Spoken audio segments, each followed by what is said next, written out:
Welcome back to the Loud Sound Epicenter podcast. Today we are going over a couple of things. First of all, I want to thank the Prudentialist once again. It feels like I say his name every time I go on here, but the guy's just brilliant, so I got to give props. And Gio, who's going to come up later on in a separate conversation. But then also I want to thank Joel Davis, who was kind enough to give me the time of day yesterday. He had a stream on Telegram, and we talked at first about politics, then about women, and then about our favorite topic, which is metal and music in broader terms. So I would just like to recap all of that stuff.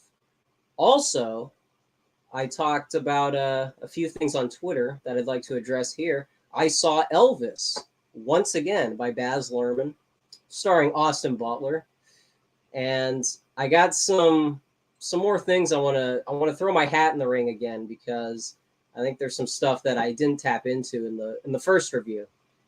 And as you guys know, I've been pretty obsessed over the past few weeks, before and after the release. I just think it's not really getting its Ryan Gosling treatment. It's not getting the right-wing attention that it deserves, because there's a lot of stuff there that I think, because people haven't read up on it, it's sort of a cultural blind spot. And that's kind of the theme of this video, really.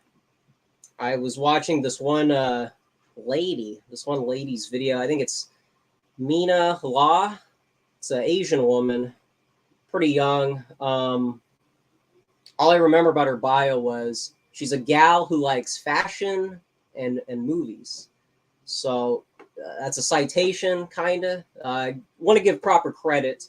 She was talking about how there's so many biopics that have come out, especially this year, and seem to be coming out later on.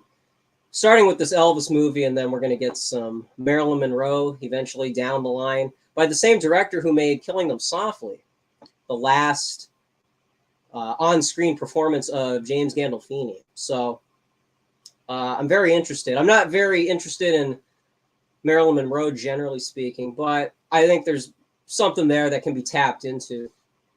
And this is kind of meshes with the conversation I was having with Joel Davis, because we're trying to figure out if sort of combining music and politics is really, what's the effective way to do that? Because his argument was, obviously, the reason why a lot of media has been saturated with leftist propaganda is because that's their approach. They plug in politics inappropriately.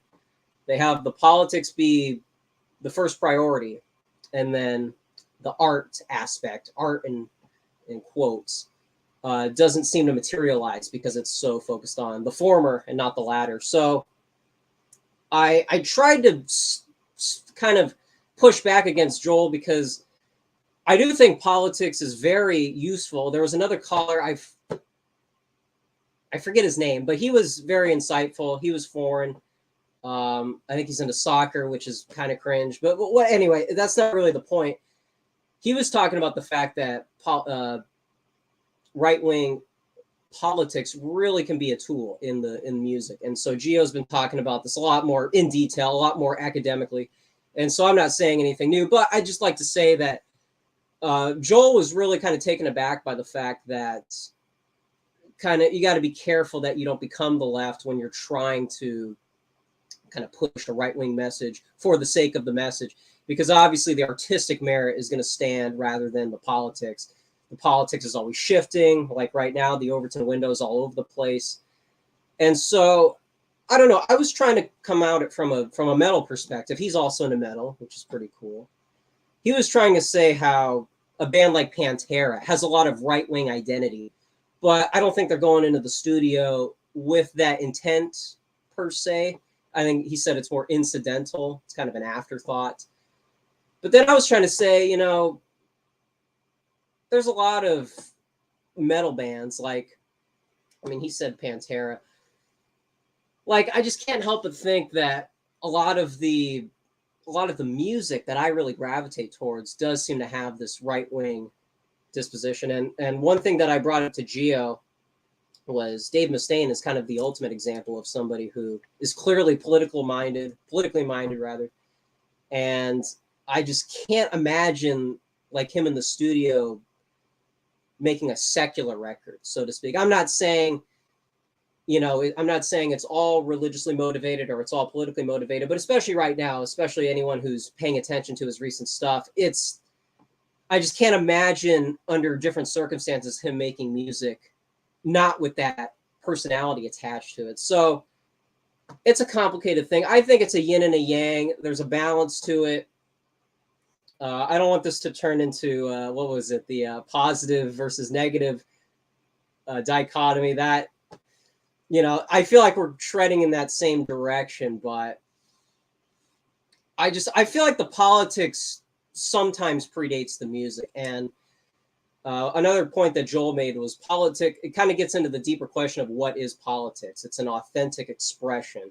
It's trying to tap into what is reality. And so, like I said, like a lot of punk bands, a lot of grunge bands, it's a bit of a missed opportunity that a lot of them become leftist, because I feel like a lot of that angsty white guy energy, I feel like a lot of it is right wing implicitly, but obviously they get wrapped up in the progressive movement. And so it goes in that direction because as a matter of like cultural factors. But, I just can't square that round hole with, I don't know. I don't think I totally agree with Joel's point about you got to be careful with the politics being the first priority, because I just see that taking up a lot of people's attention. And so that was my stance. I'd like to hear you guys, again, this is not scripted, as you can tell. I'm trying to create a dialogue here, and hopefully you guys can help me out, because a lot of stuff was said in that stream. It's available, the recording, on Joel Davis's Telegram. Fortunately, he's not on Twitter for calling Carlsbad Bulgarian, among other things. But it was very interesting. I was trying to push it in the music direction, because for the first half, it was really staying on philosophical grounds. And I just feel like the pop culture angle is something that's happening on a handful of channels, Geo, Prude, like that new show they have. I feel like something like that needed to happen a while ago. So obviously the guys are out there doing the work, which is great. But yeah. So that's the intro. What do we got here? Elvis. First of all, should I look at the comments now, or should I? Well, okay. Here, just give me a sec here. I'll catch up with the chat.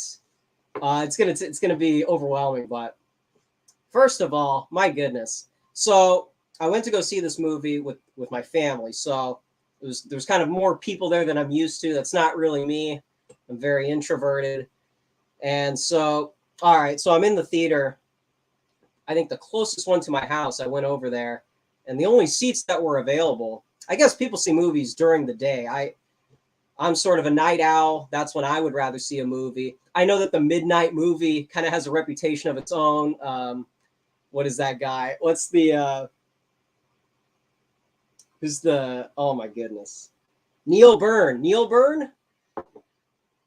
Who's the guy that makes the low budget independent movies? Red Letter Media fans, help me out in chat, but he has that quote where he says, I put a lot of effort into my movies, and to screen it at midnight would be an insult, because these are not, I guess they call them midnight movies, but that's seen as like a different type of demographic would see that movie, sort of a rowdy, like the cast of The Outsiders, that similar dynamic, very rambunctious. So I don't know. I guess I can see that. Like the drive-in scene is probably more degenerate than a wholesome family seeing it during the day. So I guess I get that. But anyways, so I saw this during the day, which was rare. And I found out that everyone wants to see this movie during the day, especially this weekend. So the first theater I went to, the only seats, because there was multiple of us, so we need multiple seats. So we try to get the ones that are available, and the only ones that are is the ones in the very front row, which I don't like. I'm just going to say this right now. Seeing a movie in the front row is not cool. I would rather be in the very back, actually, because I actually have a better like field of depth. And this one, I think this was the last one that I'm going to see in the front row. I'm going to be a lot more picky. I'm also going to buy my tickets online. I'm a bit of a boomer in that regard because I did not do that. But by the way, hold on. Actually, if this thing's been, dude, I swear. Okay. I just, a thought went in my head that this was muted. And I just had to squash that thought immediately because I would just end the show right here because that would not ready for that. But anyways, so what was I talking about? Oh yeah, so buy the tickets. The tickets are bought rather, and there's this long line to get food. So I go down there. This is very important details. But I go down to the very front row and. I sit down and I'm just looking up and it's a terrible seat. The front row is bad news. Never do it. I think I've sat in like the second row before, and that's basically what I did this go around. But that was no good. I don't understand how anybody could watch a movie like that. And the arrangement was a little different between the two theaters I went to today. So maybe it's better in non-California venues, but this was ridiculous. I mean, it was one of those things where it was coming close. Think about this, man, because I think there's like two personality types that react to the situation differently. We were getting close to like when the movie was going to start, which usually means like 30 more minutes because the previews take so long, which is another like why would you do that? Anyways. It was almost time for the movie to start. And so it's like, we're negotiating. Should we just like take the bad seats? I mean, we're already here. It's almost time. And no, do not do that. Don't ruin the viewing experience just because like 70% of your goals have been met. If you can't see the movie, if you got your popcorn, if you got your seat, but you can't see the movie, forget the whole experience. You got to opt out, get your money back like we did. And just go elsewhere because obviously there's more than one theater in the city. I just feel like a different type of person would have reacted different. And I just feel like that needs to be an attitude adjustment. I don't know what generation would be more inclined to just go along with it. But, I've been looking forward to this for a really long time. I want to get my family's take on this movie. They're older than me, obviously, so I have a disadvantage at talking about the Elvis legacy. And I feel like it almost got spoiled, but luckily went somewhere else, got a better time, had more wiggle room. And so that's how that should go. It shouldn't be a hassle. It shouldn't be stressful. We're going out to see a movie. Let's have it on our terms and not let it not be this race against time. I can't stand that. You get ready, you get dressed. And then you get there and it's like, well, this is okay. And it's just, no. Try to minimize, sort of a utilitarian. You want to minimize as much discomfort in the movie theater. That's the one place where the rule is acceptable. Not usually in any other case, but that was one thing. The day almost got ruined. So anyways, that was eventful. But we got the second row, which honestly, don't really like the second row too much. It wasn't the end of the world, but it was okay. It was okay. And again, I just can't imagine, like, if this is your first time seeing any movie and your seat sort of affects your judgment of the film. It's just like, you gotta avoid all of those risks. It's like when people say, who was it? Was it Dystopia? One of those Twitter users, you guys are probably familiar. He put together a thread, some movies that he liked, Master and Commander, Drive. And he was giving instructions on how to watch the movie. Watch it by yourself. Don't watch it with your girlfriend. Don't watch it with your friends because it changes the dynamic. Some things have to be done isolated. And some people take that too far, but I think that's a good general rule to kind of prepare in advance for certain things. because I think it goes a long ways. I think about people who listen to like a psychedelic rock record, and I'm listening to it on the internet in the background, and I'm like, what's the big deal? I don't really hear the talent. And then you think about a hippie kind of laying down in his bed, staring at the ceiling. He's probably got a lava lamp or something, and his mind is just drifting. This gets into what Joel was saying. It's just communicating with you in a non-political sense. That's what music is supposed to do to you.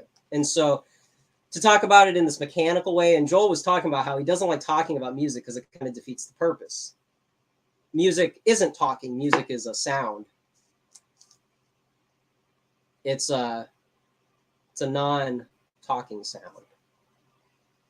So he was making good points, but again, as far as like things like that, I think that's important. It's got to, you know, and I don't think that's paranoia either. I think a lot of like would-be favorites, would-be classics can be squashed because you were in a bad mood, or you were watching it on an empty stomach. Things like that, you gotta be aware of. So I saw the movie Second Row, and this time was a lot more memorable. It's amazing how many things I forgot because somebody on Twitter, I think it was Matt Boos, not booze, with an S. So like bull moose, but it's, anyways. He was talking about how they cut out Dixie from an American Trilogy, which I didn't even notice because I was just sort of captivated by that opening scene, which, my goodness. If you haven't gotten the memo yet, this is an endorsement from the show. You got to check out this movie. I know we're skeptical of Hollywood. A lot of the cringe, you know, caped here. It's we got a bunch of names for it, but sometimes you get some classics, and I think this is a new one, a surprising new one. And it's a biopic, which maybe that's the new thing, to bring it back to that Asian broad. You know, this might be the avenue for right-wingers, kind of, because she was talking about how it's very common to like reboot stuff. It's very common to, you know, the comic book direction. But with these biopics, like I, Tonya is a good example. I, Tonya, that's like a biopic done in every right way, because it doesn't take itself serious. It's kind of combining the breaking the fourth wall and adding in some stuff that's not real intentionally. So it's not a documentary, but it's inspired by true events. And once again, black comedy is the route to go when you're doing it in a non-serious way. Adam McKay does it in a serious way. And Don't Look Up is the best example of that. He didn't always used to do that, but recently he's been taking it very serious, and that squanders it. So that kind of vindicates Joel. When left-wing people do it, I think it's easier to make that mistake. I don't know. I guess there's not enough right-wingers in Hollywood, so it's kind of hard to make a comparison. Someone cited Mel Gibson. And, oh, that was the other thing. Is it Craig Zoller? The guy who did Dragged Across Concrete. What is it? Brawl on Block 99. The Vince Vaughn one. Anyway, he's a guy who's obviously coming at this from a very partisan direction. He's trying to bring right-wing identity into the conversation, and he's doing it very explicitly. And so that's a guy who, it feels like the politics is going first, and it's working. People love these movies. They don't get on everybody's radar, so maybe that's the disadvantage. Is it because of the politics? Is the artistic merit isn't really reaching the surface? That's what Joel was arguing when you see right-wingers try to do stuff like that, and it just falls flat on its face. So, again, I'm trying to find a synthesis in our stream from yesterday. So yeah. But anyways, they did cut out Dixie from the opening scene. I don't know if that's intentional. That song has it's like two songs, because the beginning is not as fast paced, and then it turns into like a gospel hymn, basically. So that may not be subversive on the director's part, but kind of interesting. I want to update that thread we had on Twitter. So yeah.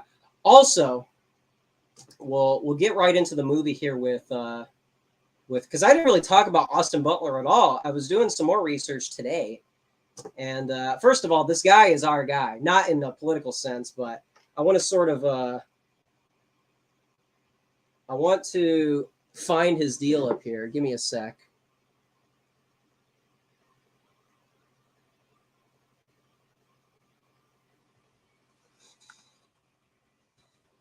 This really gets at how powerful we are. Where's Austin Butler here? So this guy's 30 years old. I thought he was 27. But let me share my screen here. Are we getting dark? There we go. All right, give me one sec here. Vingle made the alligators look tame. So true. All right, let's share screens here. So first of all, not technically a zoomer. Okay, not technically a zoomer, but listen, man. We got the classics here, and not just the classics, but this was his legacy for like 5 years. For like 5 years. This guy was Nickelodeon pilled. And it's not just like your average show is on the network. It's the ones that I like, which is very encouraging. Starting off with the banger, starting off with the peak, arguably, with Ned's Declassified. We got Hannah Montana, iCarly, Zoe. Look, man, from humble beginnings, what better start to Hollywood success could you ask for, especially in like the 21st century, okay? We talk a lot about how movies have been gone downhill, and I don't know exactly where people would point to the decline, but let's say you want to be an actor, you're in Los Angeles, like Austin Butler here. Where does he go? What catches his eye? It's James K. Polk High School. It's Victorious is not on there, but it's the classics, okay? So that's just for openers, okay? And then I'm not even totally convinced that Tex, from another recent favorite of mine. Oh, okay, we're in the different territory here. Was that really him in Once Upon a Time? I'm having a hard time putting like a face to it. And then I tried to play a scene from this movie, and we ran into some trouble. But yeah, I guess so. I'm just going to have to do a little bit of investigative research here. Give me a sec. Can I get a shot, please? Can I get a 1080p, please? Okay. Interesting. I might have to rewatch that just to make sense of it a little more. So that's great, man. That's great. Fantastic. But yeah, that was the thing. I reviewed the movie, and then I didn't talk about the star. So that's a mistake, because I dug it. And yeah. Let me think here. Give me a second here. What's because we were Obese Goth, as I mentioned earlier. He was helping me out. And Matt Boos, I didn't even notice that at first. So bass guitars. Hey, calm down. No, he is not compromised. I'm not even gonna investigate it. There's no way. Now, you know what's kind of funny is Tom Hanks, on the other hand, has this very penguin-like energy. First of all, he's got the fat suit, and then he's also got, like, when they were grilling him about Elvis is this decadent person, that you get a side profile. Speaking of side profiles, he had the penguin nose, which I don't think I noticed the first time I watched it. But that was pretty surprising. I know that Oros was trying to egg that on. But yeah, it's one of those things. Like, if you don't like Tom Hanks, someone in chat was asking me about Vanilla Sky. Remind me that later on, because I want to talk about that too. But this movie kind of has the Vanilla Sky thing, where if you don't like Tom Cruise, you should watch Vanilla Sky, because Vanilla Sky is Tom Cruise at his peak, and then he gets his face disfigured and he has to wear a mask, and then his career is in shambles. So I know it's like, Tom Cruise gets, what's her name? Penelope Cruz, and he gets Cameron Diaz. It's this big celebrity it factor. But the movie is about Tom Cruise falling from grace. And so it's sort of satisfying from a perspective if you don't like him, because the whole movie is sort of an uphill battle for him. So that's the thing with Tom Hanks. Like, if you don't like him, this is a movie where he's crooked, he's greedy, he's taking advantage of people. So, but he does say some pretty, I don't know, right on things. So it's a bit of a mixed bag. Anyways, that's kind of a whole separate thing. But yeah, didn't really talk about the cast either. I guess that's sort of a staple with reviews. But yeah, it's want to go back to what I was supposed to talk about, which Prudentialist, in his La La Land review, which is now free on Odyssey. You guys should check that out. I think it was insightful. And he was talking about, because he's a musical guy, I got to ask him, like, I know Jay Burden was in here shilling My Fair Lady. Musicals kind of aren't my thing. I'm not against them, but I'm just sort of on the outside. I'm also a Zoomer, so not exactly. I'm at a disadvantage, but I'm willing to give it a fair hearing. He was talking about how La La Land is sort of a perversion of the golden age of Hollywood. On the surface, the movie exists as this rare movie. I think it was 2016. Was it? Because it was the 2017 Oscars. I think that's right. Neil Breen, thank you, Fahrenheit. Neil Breen, the man, the legend. Thank you. That was the guy. Thank you. And by the way, this stream, Oscar, we're going to cool it with Christian Slater, because it's probably not funny anymore. It's a bit excessive, so we'll wind that down. Okay, Ivan Neville is going back in the CD collection. We're going to take a break. I just, maybe when Geo sees Pump Up the Volume, then we'll officially be done. But anyways, thank you, Fahrenheit. Okay, so what was I talking about? Remind me. Prudentialist was talking about how La La Land, you have these two white leading actors in a time where that's kind of rare. That's becoming the exception now. And so you would think, okay, Ryan Gosling, literally me, Emma Stone, a favorite of some people, and then John Legend, who is sort of the enemy of the film, because he's sort of intervening in this would-be couple. But he says how it's a perversion of some of the musicals from the real peak of musicals, because it's no longer Debbie Reynolds, it's no longer Barbra Streisand or what have you. A lot of the dialogue in La La Land is very feminine. It's a very feminine movie. It's not this cunning Bogart and Bacall. It's this city talk. It's this California language, this ideology that people who live in flyover states, they understand why they don't want to associate with those types, because this is how they act. People that are supposed to fall in love are digging knives into each other, verbally speaking.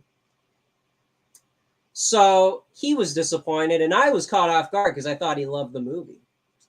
I thought it was in his wheelhouse. And again, I don't have that musical perspective, so I think he's much more of an authority on the genre.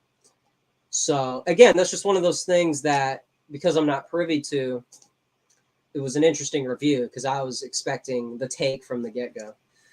But yeah. So anyways, to tie that back in with Elvis, that's why, to bring the Asian broad back into this as well, that's why these biopics I see as generally a good thing, because she was talking about I, Tonya as kind of the perfect blind spot for Zoomers, because that's one of those cultural headlines that I don't think many people my age even know about. The Tonya Harding, forget what was the other ice skater's name.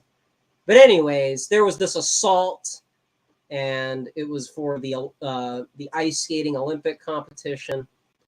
And so this is just this is like in sports territory. This is like 90s lore that we were born after the fact, probably most of us. So it's just one of those things that's a nice premise for a movie.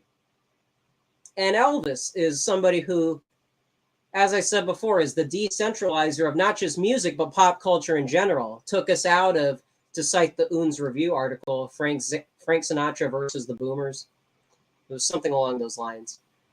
But he talked about how before Elvis, it was what your parents and the kids listened to was monolithic. And then Elvis came along, he created a space specifically for the young crowd. And obviously parents, they're not excluded from it. But it's it's a different space for a different demographic, speaking a different language to a different side of America. So I don't think people see that as Elvis's legacy. They see him as the guy who bridged the white and black, what did they say? Bringing black music to white America. That was one of the summaries. He was an egalitarian because during the 60s, when you have all this political tension, he was the mediator. He kind of got it all back down to normalcy, gave people some relief.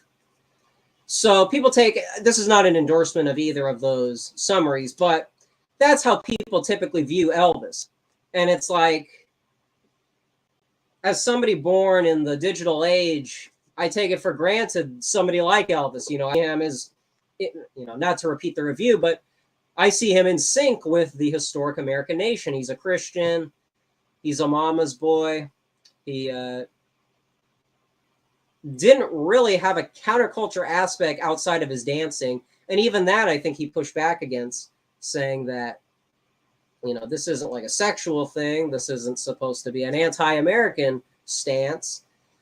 It's how you feel, like Joel Davis said. It's not political. There's not a message. It's a feeling. That's what music is. It's a secular thing. And so the media was trying to respond. What does Elvis represent? That's kind of what I'm doing. So it's at odds with Joel a little bit. You understand, I've kind of said it already, but for the one thing that they pin on Elvis as being decadent, he himself says, I'm just doing that because I like to dance. I like to move around on stage. It's very boring to watch Dean Martin and the Rat Pack stand there.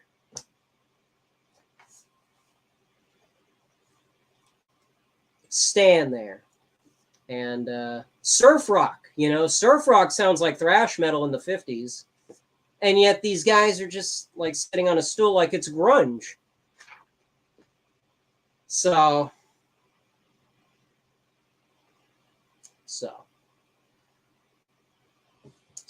what else? I'm trying to remember what else throughout the movie.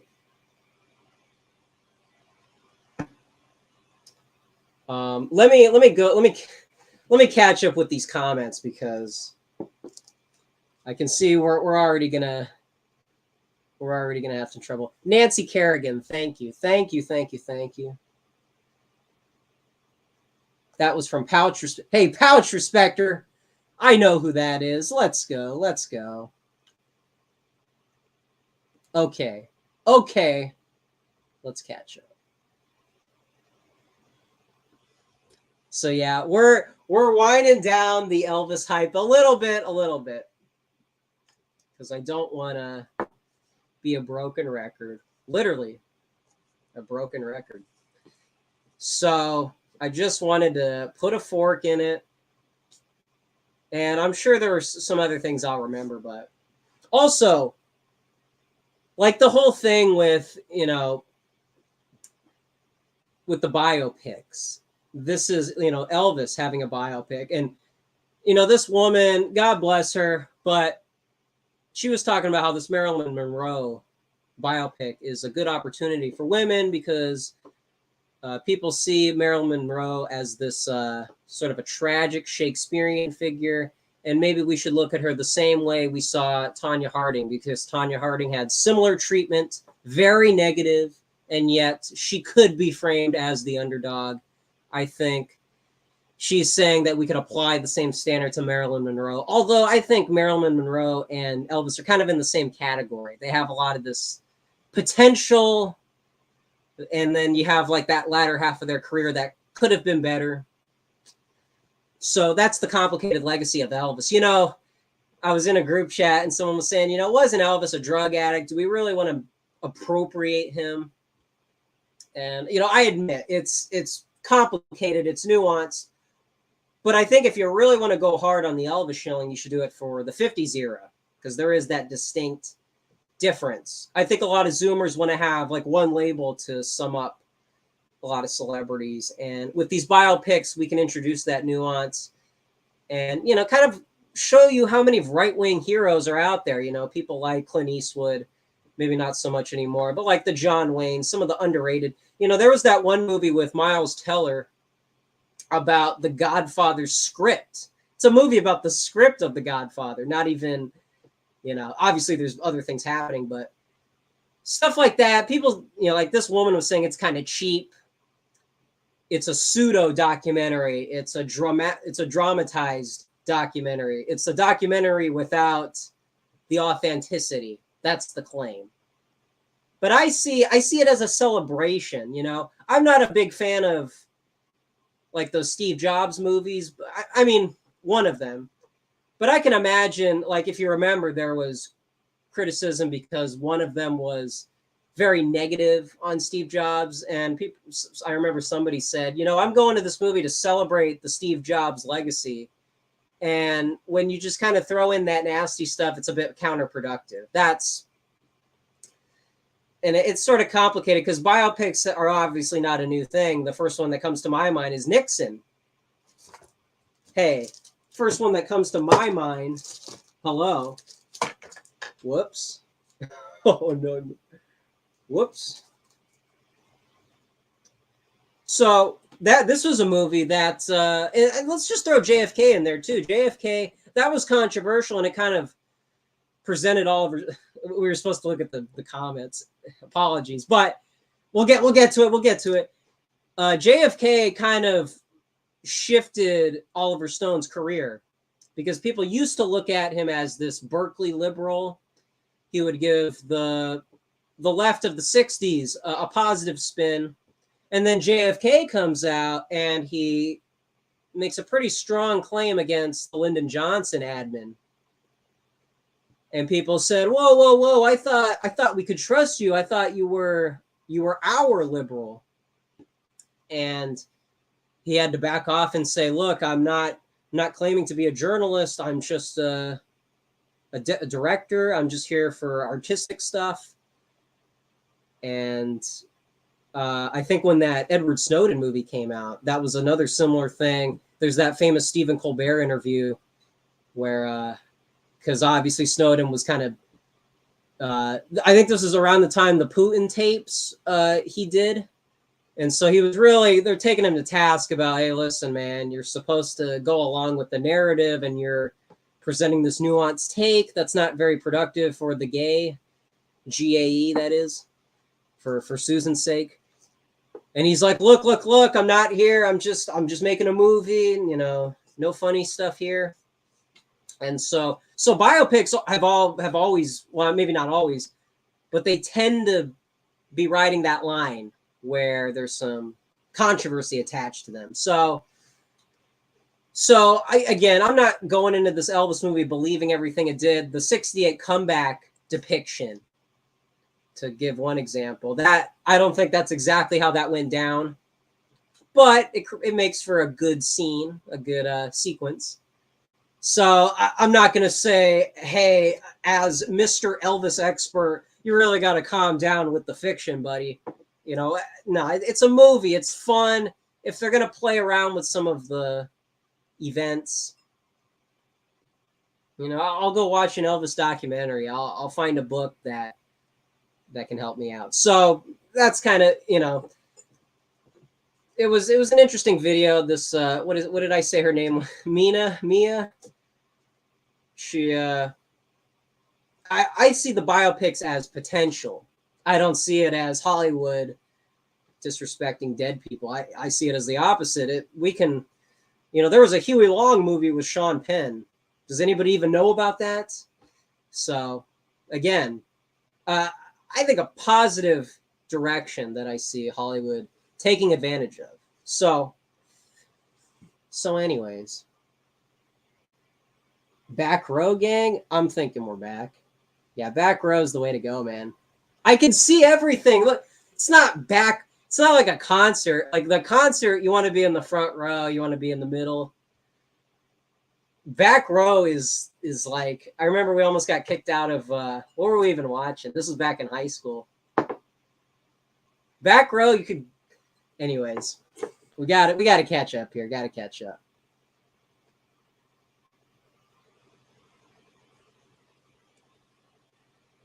Okay. Also, gotta stop living in autopilot when I do these things, man. It's been about 42 minutes about. I got to enjoy this, okay? Allow me to just... Okay. Now let's do the comments. Because just when I thought I was out, the epicenter... I'm thinking Vingle is right on the money with that stuff. So true. Thank you, David the Gnome. Thank you, Trouble Armstrong. Okay. How was the Elvis? Okay, we got that one. Thank you, Subject to Change. I believe we are back. I believe so, too. I'm thinking we are. It's 2024. Ace is making the... The 15th Elvis review. This one is a banger. Direct quote. There we go. Who is this? Are you new around these parts, partner? What's going on, man? I don't recognize you in chats. It's good to see you here, though. Tough to top Ryan Gosling with how many memorable movies he's done. Yeah. If I could speculate, this Barbie movie is going to be a dud. We're going to have some trouble defending it. And I don't know what the angle is. I don't know.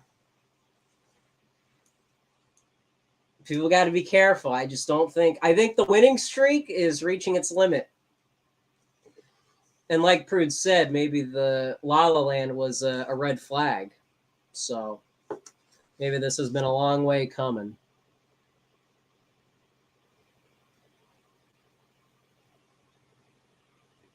David the Gnome, let me address this. I have a hard time saying that Elvis has a counterproductive role in the culture when he himself desperately pleaded with the people that gospel was his niche. That's what he wanted to share. That's what he wanted people to enjoy. I don't understand why a so-called counterculture hippie type, that doesn't sound like somebody trying to divide the historic American nation. If you have any doubts about the man, why don't you look up some quotes when Elvis went to the White House with Nixon? Again, I feel like that is the evidence. people want to say, what is it? Like in the movie, there's a scene where he performs Trouble. If you know the lyrics to Trouble, he's really embracing the bad boy image. And he's also in the movie doing it in a political context. So it's like Obese Goth said on Twitter, he deserves credit. He was really also shilling this movie, so I got to thank him. But that scene kind of, it's hard for me to defend. I mean, the guy is now we don't know for sure if it happened that way. It most likely didn't, but stuff like that is kind of bait for Elvis detractors. So that would be my response to, because again, listen, don't misinterpret me. The religious right, the moral majority, what else you want to say? What else are they called? The what is it? Church ladies.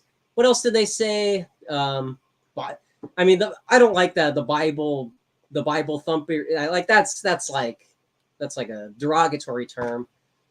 All those people, pretty vindicated, and honestly, we support everything that they were saying in the 80s. If that hasn't gotten across by now, that's what me and Thomas tried to talk about. And Academic Agent too, that's another one. He comes at it from a European context, which I'm not too well read on. I just mostly know it from the stuff you hear about the 80s, the stuff you hear about Phyllis Schlafly in the 70s. Yeah, I'm on board. Those guys are cool. They were not alarmists. They were totally vindicated. We love them. Can't say much bad things about them. Even if they critique like Ozzy, I don't know. Ozzy is embracing the caricature that they're saying he is. So even when they go after somebody I like, it's not like they're really wrong. You know what I mean? So we love the religious right. We love the moral majority. Yes, Vingel at Telegram. Go to Telegram. His most recent recording. It was about 2 hours. If you want to skip like an hour in, that's when it gets kind of music related. So when I first saw Drive for the first time, I thought the point was Driver was autistic, which makes the character more interesting than Flat. Okay, so that's why he's not saying as much. That's why he's kind of introverted. I don't know. He's kind of confident with, what is it, Michelle Williams? I don't know. It's maybe. I like that. I like that angle. Billy Joel, yeah, we're talking. It's only rock and roll. Or no, it's all rock and roll to me. Yeah, we got it. Biopics. Well, see, that's my main critique. That's the thing though, DJ. I appreciate the comment. I feel like this is an opportunity to reclaim the revisionist angle for the right. Because like with this Elvis movie, it would have been very easy to say he stole black music.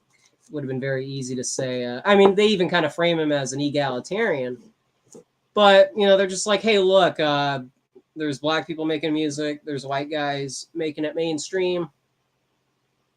This is cool. It's a synthesis. As B.B. King said, this music doesn't belong to anybody.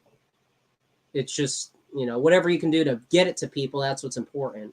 That's a not an exact quote, but maybe you want to say some of this music belongs to people.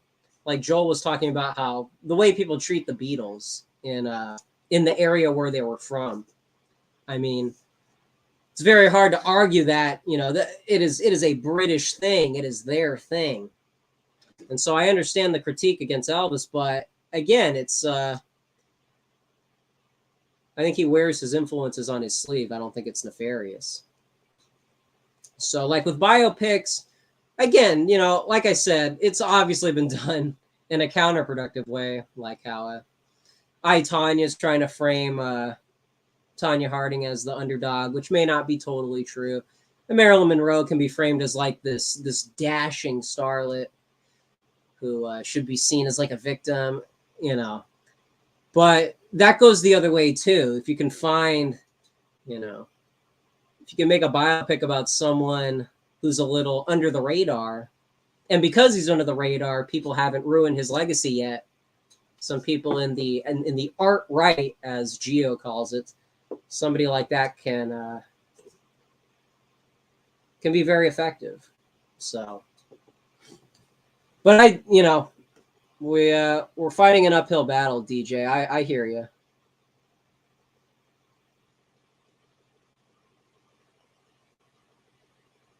And a lot of what we do is recycling things from the past. I don't see it as a unique thing. But what? Let's go, Manon. Real and true. By the way, is the fan too loud? I had to use it, but hope that's not interfering with the audio. Yeah, bell curve. Yeah, you get it. You get it. Yeah, I'm trying to get Gio to that would be so interesting to do a Mustaine episode, because especially in the 21st century, that whole era of albums, there's a lot of political content to sift through. What's her name? Alex Lee Mayer or whatever. She would have a field day with that stuff. Might even be her next movie. See, that's the thing. Even if she is, I don't know what her deal is. This isn't a total defense of her. But she's trying to reset the frame. That face when no GF, Alex's war. This is the backlash against all the slanderous depictions of the riot. And I think she's doing some good stuff. It's refreshing. Yo, bell curve. Good to see you. Good to see you. Seeing some new people in here. What's going on over here?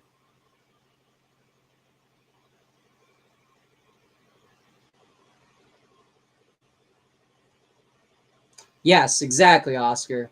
Yeah, this is also a long-term project. Obviously, we're not going to fix everything in the next election cycle. People have short attention spans. This is progressively going to gain momentum. So, I hear you.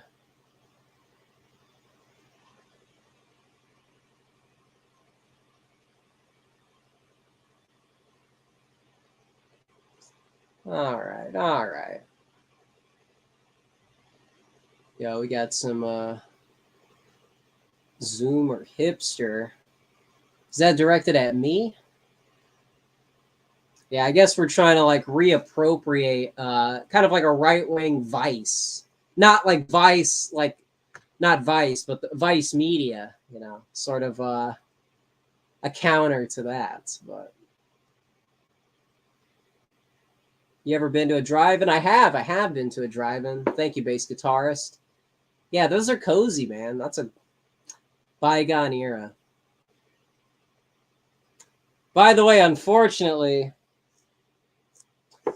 I did fall asleep to The Outsider, so I cannot give it a proper review. But I thank you guys for responding to that. I was curious who was going to stick their neck out.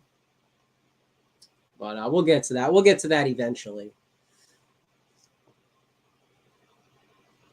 But thank you, though. Thank you.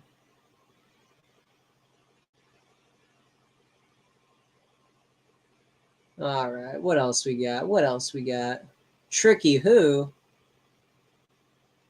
Yo, let's go.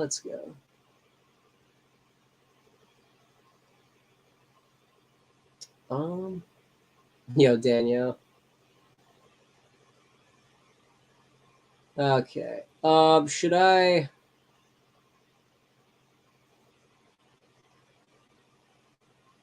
That feeling no got you. Tell me about it, man. Tell me about it. So, Vanilla Sky. Man, I don't know who said it though. I don't know who sent the question, but Vanilla Sky, pretty cool movie in my opinion, because I think on the surface it looks like another Tom Cruise vehicle.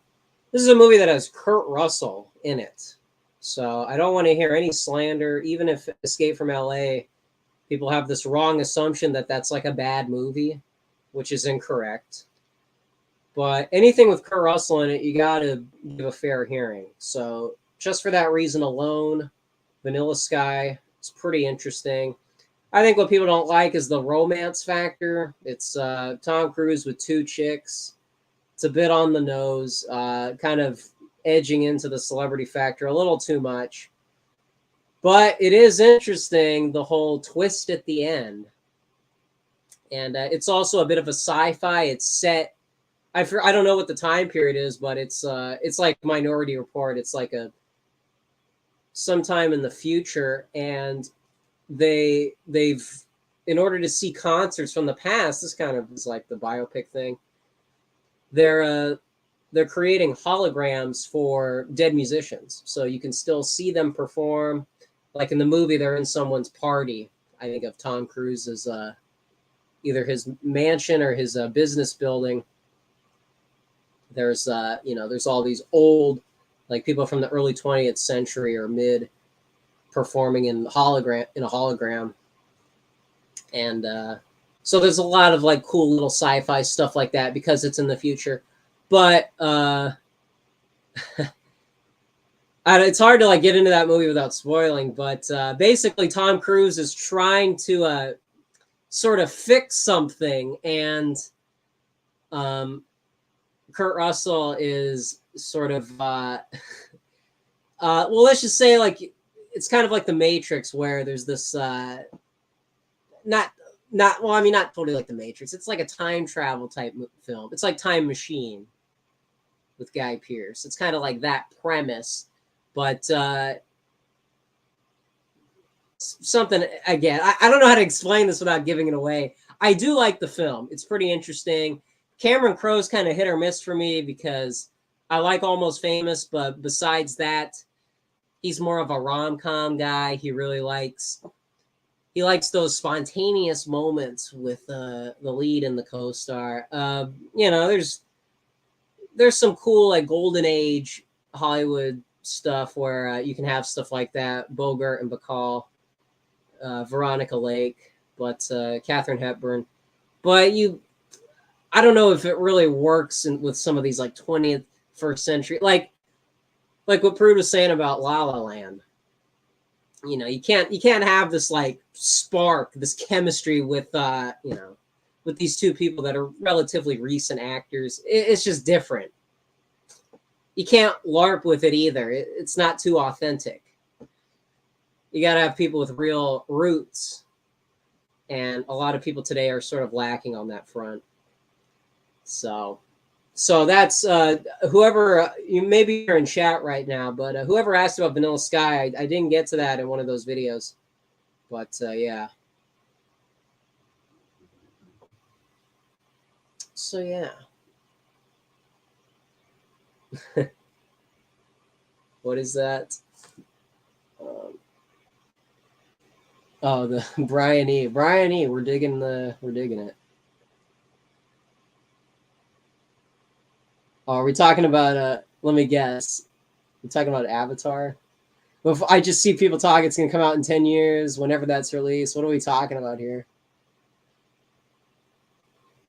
What's up with the new goth memes everywhere? What new goth memes? Can you send those to me? Can you send those in the Discord? Speaking of that, I think we have some new people in here, so we could help some people out. I'm still kind of doing the autopilot thing a little bit. I'm trying to break that.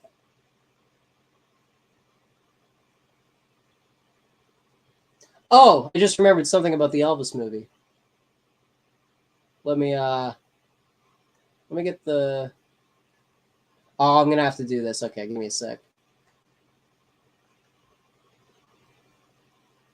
Where is... Okay. Goth memes are on a 10-year timer. I don't know about that. 10 years?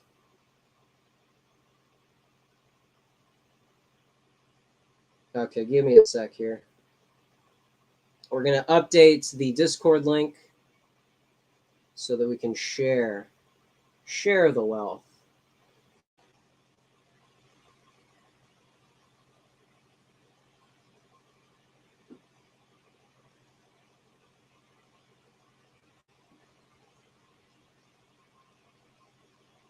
All right. Here you guys go. Last time I heard guys talk so much about Goth GFs in 2010. John Woo. Yo, let's go. You know what's funny is two best friends introduced me to John Woo. That was my first impression, which is kind of funny. That's a bit of some Zoomer lore there, if anyone even recognizes that title. Okay. Yeah, help me out, Clifford. Help me out. If you want to get a little specific there. So, okay. One thing I noticed this time watching the Elvis movie. There is, and I'm sorry for being cynical, there is a bit of a theme where obviously the reputation of Elvis is that he's a mama's boy. His mom had a bigger spot in his upbringing by comparison to the father. And it is interesting that when the mother dies, you could argue that may be the beginning of a different arc for Elvis, because obviously it's during his when he's away, and then immediately after that is those 60s movies that everyone makes fun of, which, speaking of, more on that in a minute. The arc with Elvis post, his mother, you start to see how the father is he's sort of leaning on the Colonel to be the father figure. And the idea of somebody surrendering to vice, surrendering to excess, being vulnerable to that kind of thing, it's a very feminine thing. And, the dad is kind of taking a feminine role. He's usurping, his rightful spot as a father. And, the mother kind of had that dominance that you would expect from a father figure. And with Elvis's, in this movie, I'm talking about the depiction, because his father was sort of lacking in that masculinity, I feel like a lot of the downfall of Elvis with vice and excess, those are feminine impulses that are kind of corrupting him. And even though, he was raised by his mother, and we're aware of some of the stereotypes that go with that, I feel like the movie is really focusing on the family dynamic. And so that's something that people could be aware of and overcome. Elvis is sort of a tragic figure. Unfortunately, there was a lot of potential for him. And so a lot of young people that go and see this movie, they can learn a lot from that rise and fall dynamic. We're pretty disaffected to it. Even like a movie like Goodfellas could be described as a biopic. Casino. It's really centered on one guy. But I just feel like people don't learn from that whole cycle that people get into where, and it's not to say that like everybody would respond in a positive way to becoming a celebrity or a millionaire. It's not to throw Elvis under the bus in that regard. But I just feel like people overlook their own weaknesses, the way that they grew up, and they take it for granted that, I grew up maybe a little different, but I can, I'm still an individual and I can still jive with everybody. With Elvis, I just feel like he never really confronted that in the movie. The movie's really telling you how, they're showing you it would have been really nice for the dad to be the Colonel. And his dad was the manager. So he had an opportunity to strengthen him and say, throw out the pills, throw out all this vice. It took Priscilla to do that. So all the women in this movie are very dominant. They're the ones usurping that fatherly role because the dad in this story is absent in that role. He's there, obviously, physically, but he's not doing the fatherly authority. You understand what I'm saying? That's something that I don't see anybody talking about, that aspect of the movie. It was kind of a mind opener of all people. Okay, can you guys hear me out? Okay, I'm gonna say something. It's not an endorsement. It's not. Just look. It's who cares? Okay, who cares? But for what it's worth, Beardson Beardley made a very good point about alcohol. And he said, look, this was a year or so ago. He was talking about how men, the way that they react to alcohol is very much a litmus test. The whole thing about some people get angry, some people get the sobby drunk. People who react I'm talking about people who get wasted when they obviously shouldn't. And I mean, is there ever really an appropriate moment to in the first place? But people who get sloppy drunk in public, that's a very, very feminine thing. That is not a manly thing to just completely give up like that. So that kind of brought me some perspective. I've always been critical of the pseudo tough guy, the drunk who wants to fight everybody. And I was never able to pin what is wrong with that really. What is the source of all of this negative energy? Oh, this is a guy who can't control, not just can't control the vice, but the excess of just completely surrendering to the not caring enough to stop. That's the thing. It's a fight of it's an inner turmoil of the masculine and the feminine. And maybe next time you see people like that, it'll make a little more sense. But I heard that for the first time. You're telling me this for the first time about a year or so ago. And so just something to throw out there. Yeah, that's the thing. It is an achievement. It is cool to not know what that's like, honestly. I feel like a lot of our hero figures, because they've made mistakes, it sort of normalizes that arc. And that's the other thing, okay? I don't want to normalize the rise and fall. You don't fall. Don't fall. Nixon, don't fall.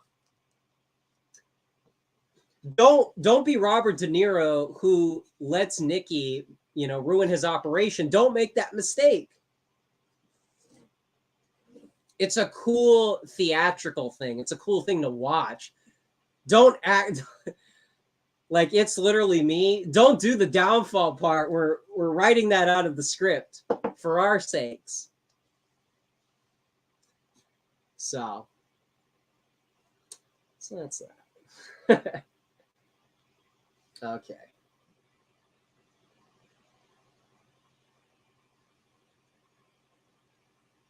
Yeah, white girl moment, exactly. Yo, Clifford. Excuse me. Cheers, man. Have a good night.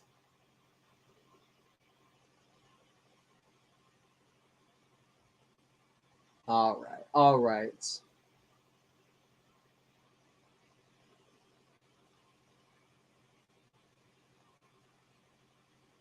There you go. Yo, that's bass. See, there you go. Bass guitarist.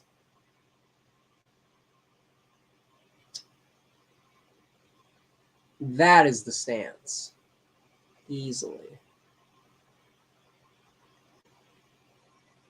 Yo, let's go. Bryce, I don't know if you're in here anymore.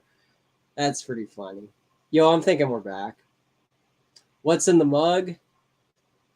There should be a blue M&M, am I right? Is there? No. Not a...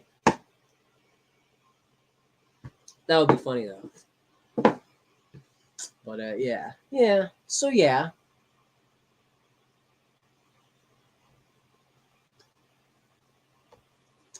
But yeah, if I haven't said already, thank you to Joel Davis. My goodness. That guy. Well, what's going on? Dean Martin made women faint just by standing there. Yo, is that real? Can I get a source check? Can I source cock?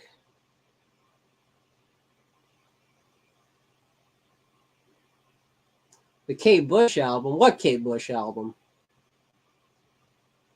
Choreography was messy in La La Land. Interesting. Yeah, I think visually it was just fine, but some of that other. Christian Slater should have been Elvis. Hey now. Are we reviving the Christian Slater hype just for that? That's pretty funny. Anyways, let me while we're winding down here, let me see if want to verify something real quick. Thank you, Enigma. Thank you, Pizza Pantheon. Appreciate it.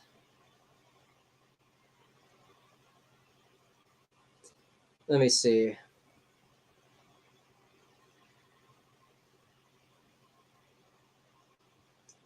Because me being a Zoomer, I am not an authority when it comes to certain things.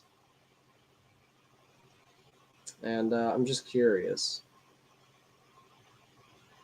We'll see what happens with that. But yeah. Second viewing of Elvis feels good, man. Feels good. I got to get something to eat, though. Today I had fries and really went all out with the snacks. I usually try to be conservative with that kind of thing, but we went full little kid mode. We got the medium-sized popcorn with the Skittles. Ate the whole bag of Skittles. I was hoping to bring that here to show you guys, but didn't get to do that. That's my excess. That's me surrendering. I got to, because Elvis liked peanut butter and banana sandwiches. That's my mini M&Ms. We gotta get mini Skittles. Got to get that hype going. So no, I think the show has already. We've already picked our food of choice. So, 2 bologna sandwiches.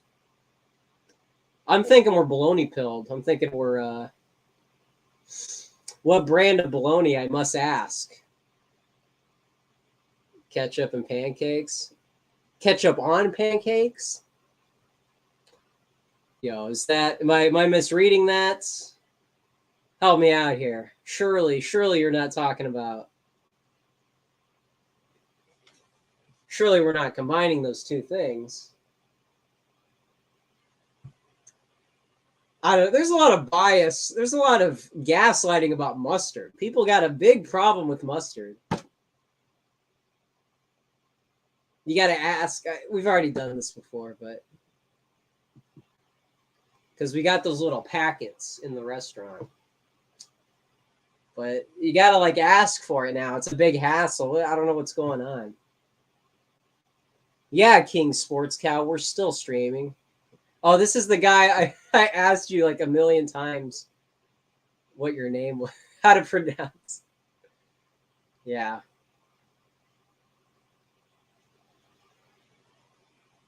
No, hey, Elvis included, we love our Southerners. I'm very much a city person, I must admit. But I got so much sympathy for the Southern people. They just got their own thing going on. And It's so wholesome. It's local culture, something I'm not used to seeing in real life. But I am. It's like Paul Fahrenheit said.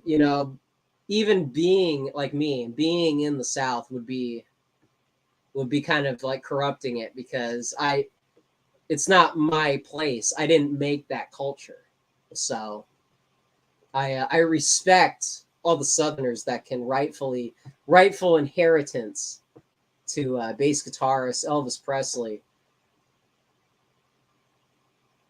You guys are the winners, man. No, no, no, no, no, no, no, no, bro. No, dude, no, no, wait, no, wait a second, man. No, it's not what I meant. No, it's not. I don't mean like you need my sympathy. I'm just saying like it's respectful. Like no, what you guys doing? What you guys are doing is cool, man. It's a cool thing. Keep it going, man. That's it's your thing. It's your thing. Your call. Hair metal is spiritually southern. Well, what is it? I mean, like, because like Poison and Cinderella, they're not from L.A., but that's where they got big. They're kind of putting that different. They're bringing that somewhere culture to the anywhere city, right? As Lady would say. And but yeah, Axl Rose, a Southerner. Yeah, King Sports Cal. No, I hear you, man. No, dude, it's cool, man. No, no, dude, it's your thing, man. It's your thing. Don't worry about it. Yeah, I'm not the first one to broach that. Ranch on pizza. Interesting.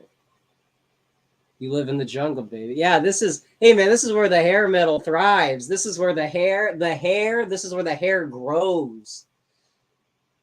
In Los Angeles, in the Roxy, in the whiskey, the Viper Room. The hair grows like plants reaching towards the sky. Reach for the sky? Are you reaching for the sky?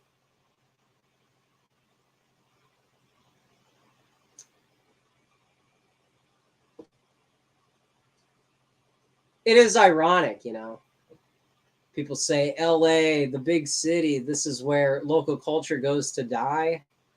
This is where local culture thrives. This is where you got I keep Nixon, I'm sorry, man. Here, let me. My goodness.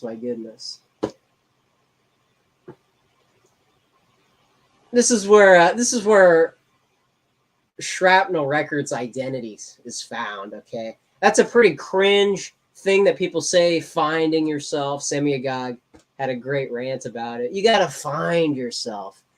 You don't need to find yourself in like a leftist sort of way, but you wanna go to where you can find something.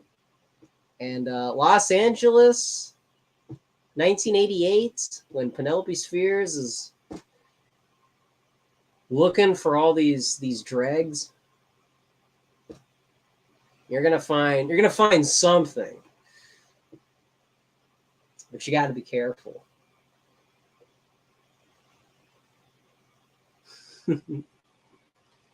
From chicken picking to hair metal, that's the arc. It is sort of. That's another thing Prude brought up. It is that whole trope of the starry Mulholland Drive. Hello, Mulholland Drive. The woman with stars in her eyes goes to the big city to make it, and she discovers nothing but social depravity. It's kind of like what the hair metal bands are doing. They did find it. They found the decadence, but they found some other stuff too. They used that God-given talent to shred to move people, okay?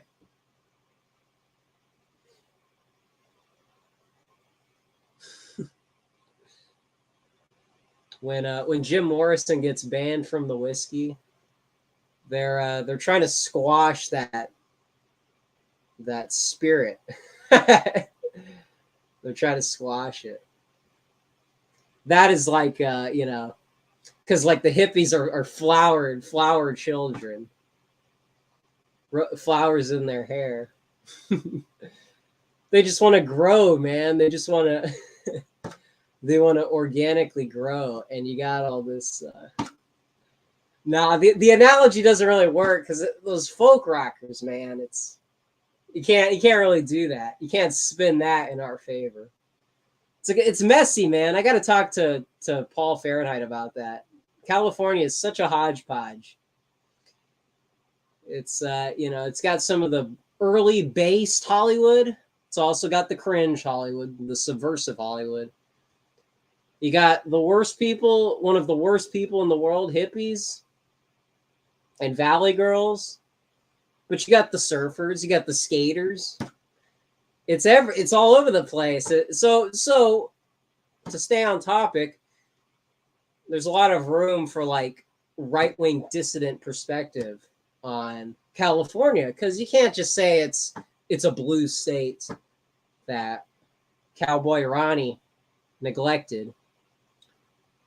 There's a lot of stuff here, and of course, Hollywood being in the middle of it, they're the ones that could be sympathetic to some of these cultures that have reached the end of their cycle, like skater culture. Have you guys seen that Tony Hawk documentary? The most recent one. Stuff like that can, it has a little bit of like redemption to the California ideology. I hope I'm not being like biased because I'm from there, obviously, but there's some stuff here. When was there ever a based Hollywood, or are you referring to Edison's New York? I'm talking about the fact that during the Hays Code era America, and Jack Warner, who was a Republican back when that meant something cool, there was a time where Hollywood would not allow any decadent culture, any Warhol culture to bring New York back up. That stuff would never see the light of day in Hollywood.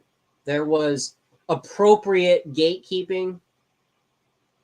You couldn't even, what was the rule? You couldn't even have a man and the woman in the same bed without like you have to have like 1 foot on the floor so they're not technically in bed. Like, to bring it back to the moral majority, that cultural concern that was coming from, not to say the elites were ever like one of us, but they were willing to kind of toe the line with the majority. Once upon a time, obviously things have changed. It sounds crazy to say that, Hollywood, based Hollywood, our guys. No, not anymore, with a few exceptions. Like I said, Craig Zoller. Look that name up. Look it up. Look up Dragged Across Concrete.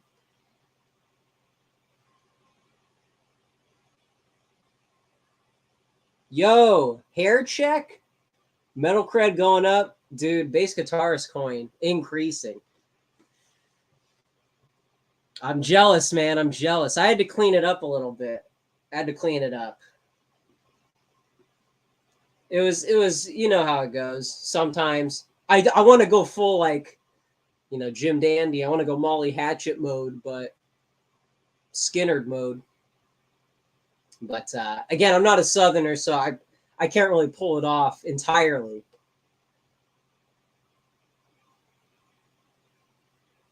Yo, what's up? Don't. And yo, psycho. That's pretty funny.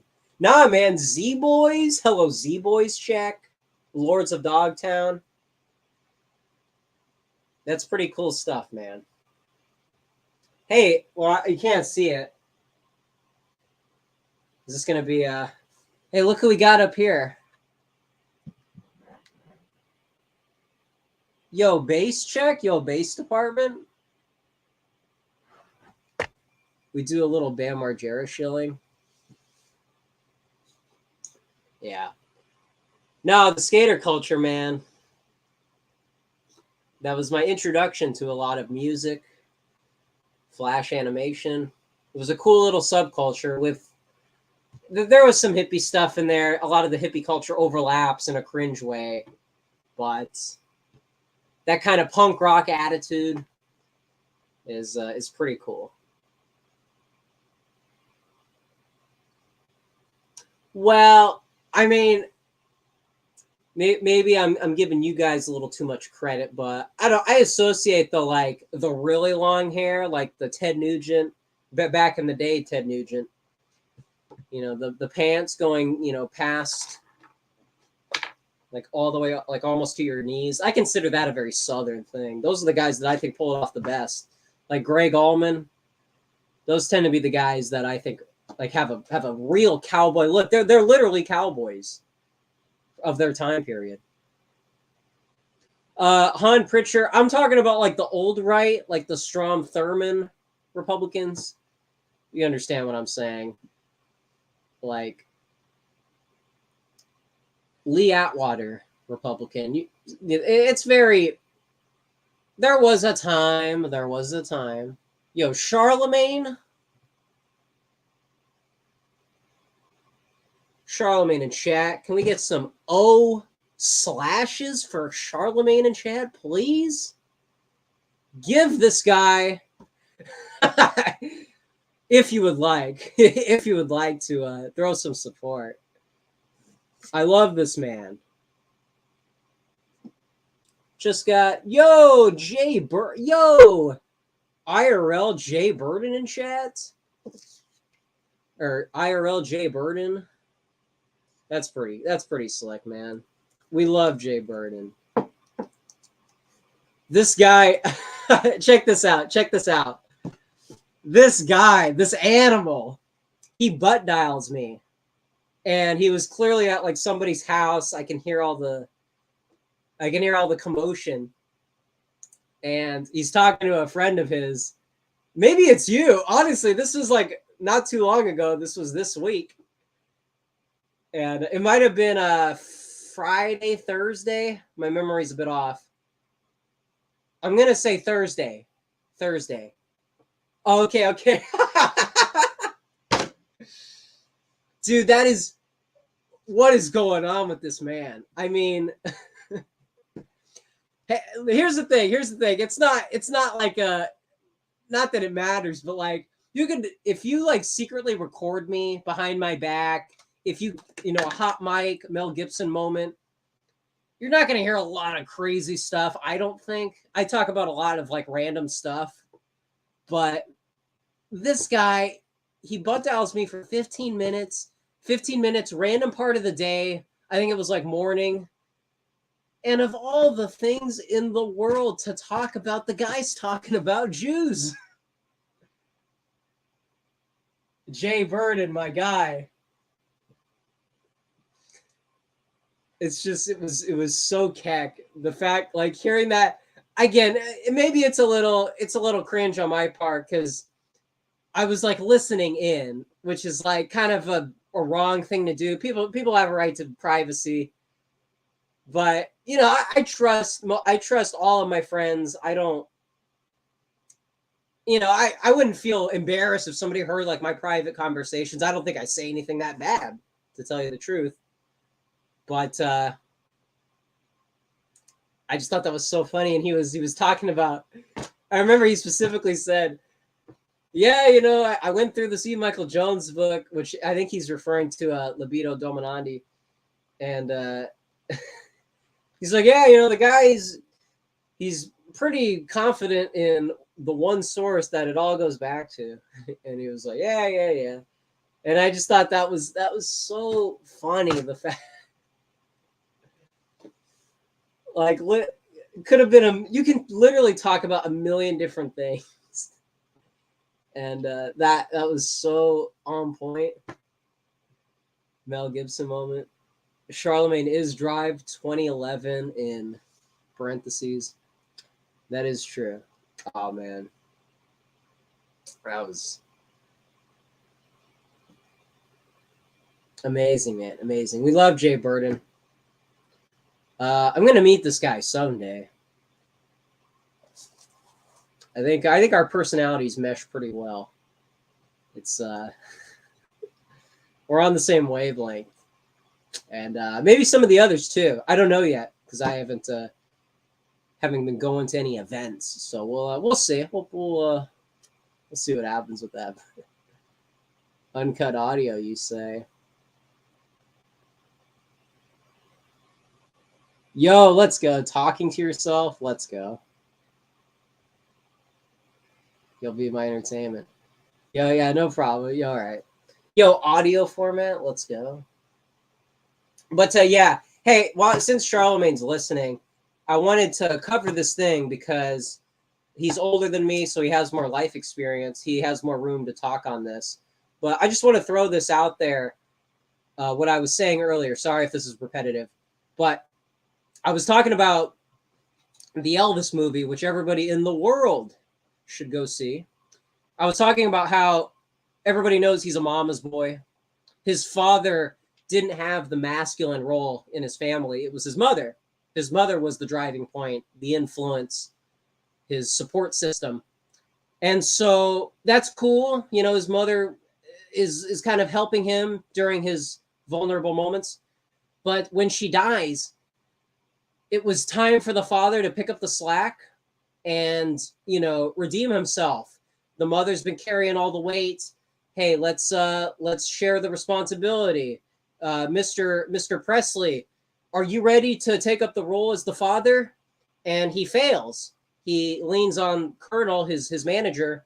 He lets him be the father figure. And so my point in saying all of this is I think one of the reasons why Elvis had a tragic end of his life in the 70s, the excess, the vice, the drinking, the pills, I see this as a very feminine influence in his life.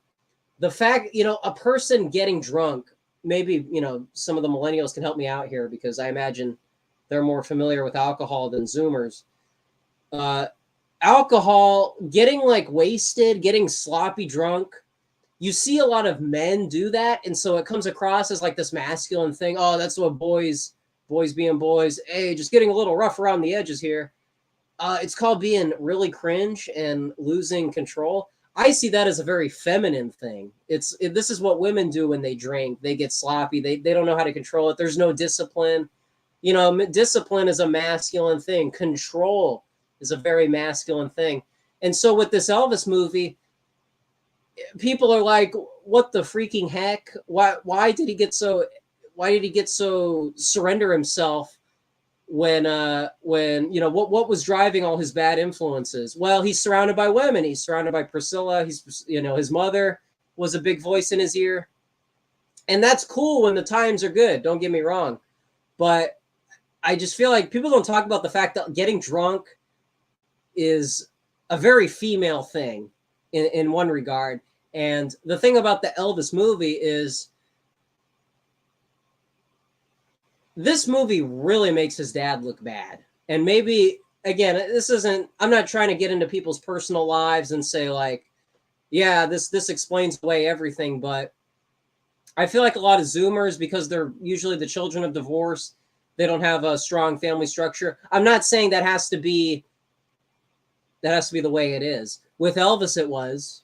And so he's somebody to kind of learn the mistakes from because he had that downward spiral. He had that arc. But with Zoomers trying to make sense of identity, trying to find themselves, not in a leftist sense, but in a religious sense, this sort of lost mentality that I see, you know, I saw a lot of people from my high school experience. I just feel like nobody's talking about the fact that it's really the inner turmoil of masculine and feminine fighting each other. Sometimes the feminine wins out, most times. But people say, what are you talking about? Getting drunk with the boys? This is manly. This is what We do this all the time, which is cope. You know, what do you say? I'm like, I'm the problem? Maybe. You know, it all depends who you're talking to. That can offer a lot of context when you see these people get sloppy drunk, when you see people lose control. It's not so much a man thing. It's not so much, you know, all these people in the 80s snorting lines and, you know, sleeping around. It's not just a vice thing. It's maybe some of the way these people were raised a certain way that can win over a lot of people, you know. And you don't have to be that. That's the whole point. You don't have to surrender. It's a choice. And John Doyle was talking about this with homosexuality. You know, for what it's worth, and again, this is, you know, it's controversial, but whatever. Stain Haynes was talking about this in a Twitter space. Gay men and women are the same demographic. It's the same mindset. It's the same behavior. Let's just call it what it is. It's the same thing, okay? So John Doyle was talking about how excuse me, Jonathan Pohl barking in the background. Men are sort of at a disadvantage when you have like a woman-occupied government, homosexuality-occupied culture. They think that that's the only frame to look at. And I think a lot of people don't categorize these things in the proper way. They separate them all. This is a woman thing. It's not a political thing. This is a homosexual thing. I just feel like pop culture is so broad that there needs to be someone like with Joel Davis we were talking about on the stream. You gotta have somebody in there like a pop culture guy like Prude. You got to go in there and say, listen, all these things are connected. You're right, political thinkers, philosophy thinkers, but we can narrow it down to a couple of things. And, you know, I bet if you like go up to a woman and say like you and a gay man are kind of on the same playing field, they would say, well, what the freaking heck? No, we're not. Who, that guy? I think that's pretty underrated. Unexplored topic. You know, I was thinking about writing this article. It was kind of all over the place, so it wasn't really coherent, but the title was going to be Heavy Metal, Native Americans, and Homosexuality. And the article was going to talk about how those three things are kind of the same thing. You know, a certain somebody from the blood sports era who debated Sargon, he was talking about how Native Americans are kind of a caricature of what they should be, which is this warrior spirit, this, Brahim caste type. These guys used to be warriors, and ever since we gave them casinos, they basically become like a Fallout New Vegas ideology. They've basically become consumerist, hyper-capitalistic. They've become women. They've become gay men. They are flamboyant with their money. They're not disciplined.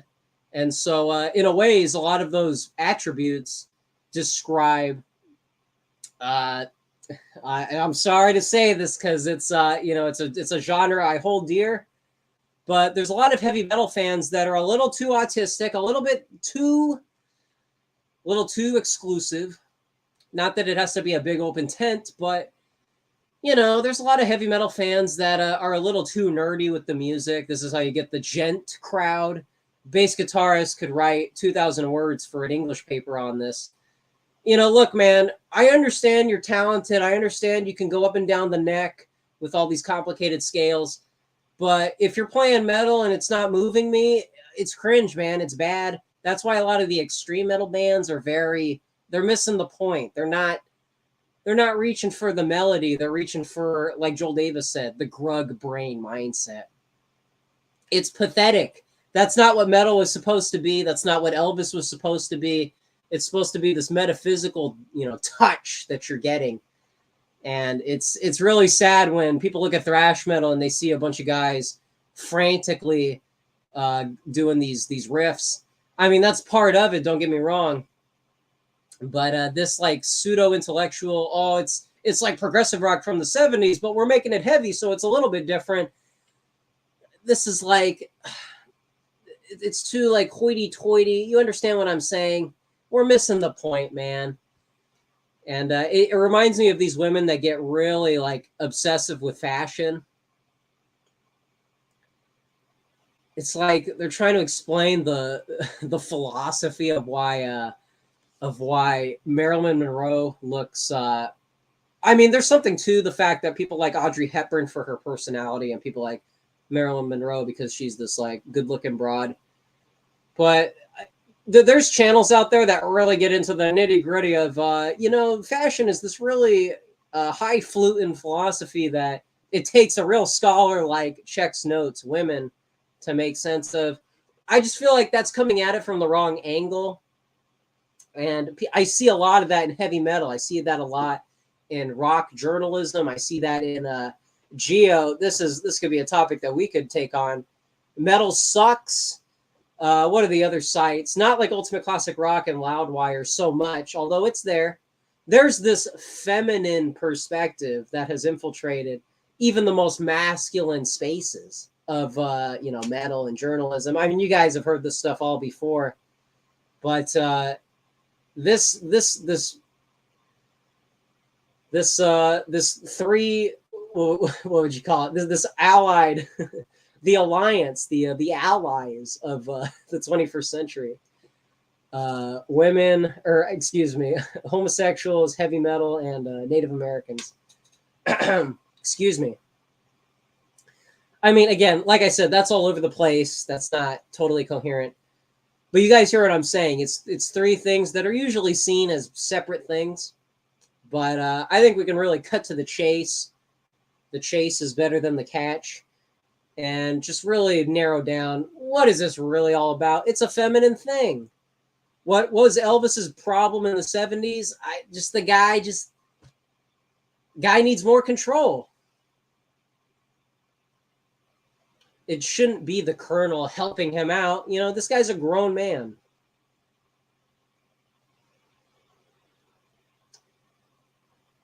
But yeah. Yes, okay, that's the thing, bass guitarist. It might sound a little strange to say mixing pop and metal, because we see like pop punk, we see like Machine Gun Kelly, for example. You know, that's an example of this reaching excessive limits, but obviously melody is a very important part of metal. It's a very important part of Van Halen. You know, we can't squash the melody in the name of, we got to keep metal pure. That's what the black metal bands were trying to do in Norway. That's what Euronymous was trying to do. And it failed. Honestly, man, the black metal history is not good. Worst mistake I ever made. Peter Griffin mode. Don't do it, man. Don't. It's not based. It's actually the opposite. But I just feel like that's pretty underrated. Chad metal, yeah, there you go. Exactly. It's got the white boy summer aesthetic. It's got men in their rightful inheritance, masculine role. That is true. Look. Yeah, David Bowie wore makeup. Okay, yes. Okay, but that's not the point. Elvis wore makeup. And that's not to justify it, but it is to say, some of your favorites have crossed that line. And that doesn't mean you're supposed to as well. I'm just saying. And it's not about that. We don't like it for. Nobody is like, I don't really like Cinderella, but that look is really cool. Nobody does that. And a lot of these guys didn't even do it. Warrant didn't really do it. Jackal, that's not really glam, but it's from that era. Love, hate. Anyways, I had Tesla in my head earlier. Hey, can you guys excuse me for like 30 seconds? I need to get some water. I've been talking for a while here. And I want to catch up with the chat. So if you guys are still in here tuning in, listening, you guys are the real winners. So I'll be right back. Intermission period. Grab some snacks. Grab some mini M&Ms. We'll be right back in 30 seconds. I'll be right back.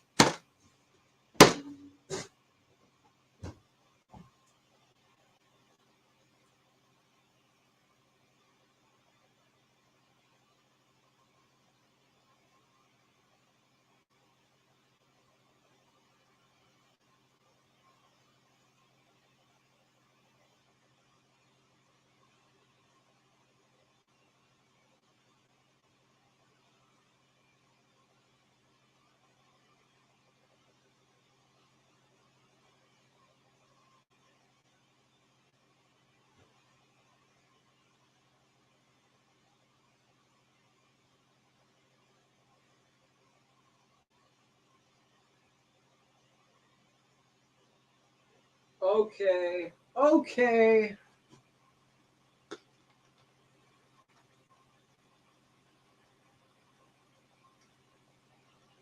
You want to hear something funny?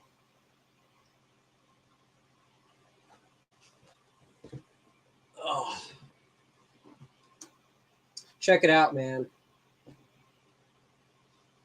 This is the diet right here. You see that? That's the diet. That's celery, lettuce, tomato. This is the way to go, man. You eat this stuff every day, I think it makes all the difference in the world. But yeah, here's your mukbang. People are asking for mukbang. We don't have the microphone plugged in, so we're gonna be good on that front.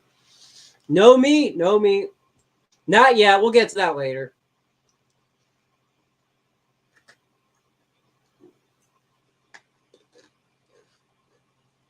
But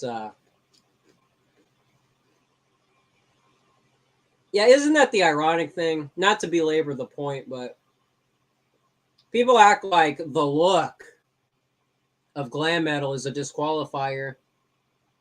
The only people that are drawn in for that reason are women, ironically. So, once again, you're kind of exposing yourself. That's who's saying that stuff. Guys listening to that music, they're listening. Hello, listen. So, but anyways, people were saying me and Charlemagne should collab. I don't know what we would talk about. I dig the guy's content. I had to watch your Vilfredo Pareto video. I feel like I have to watch that like once a month because there's so much stuff that I miss. I have to remember. But that's probably my favorite, as far as like educational purposes. It's probably my favorite video from Charlemagne. What's funny is I did the most popular videos list, and I think you played like Star Wars or something. That was like the most viewed videos, which is pretty keck. I always wonder how many channels originally start that way, and then they hit the red pill.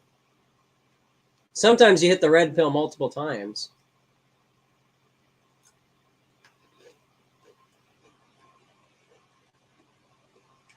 $10,000 is that real, bruh? I'll ask Kai. Okay, I'll just ask. Kai's he'll help me out with that. I think I got some advice from Oro, so I forgot what it was.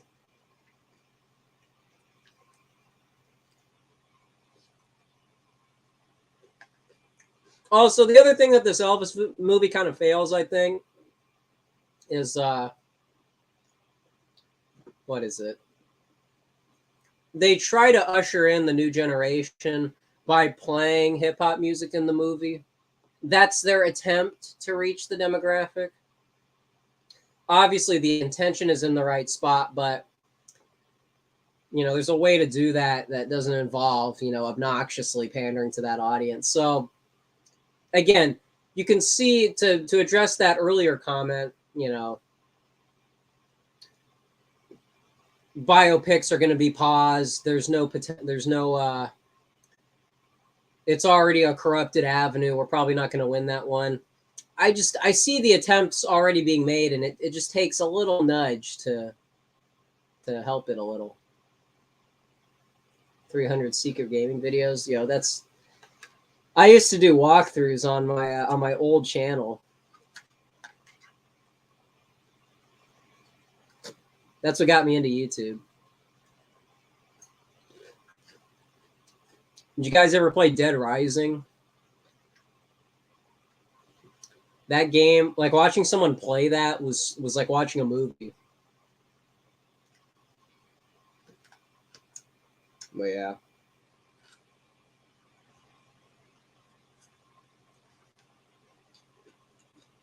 But yeah, sure.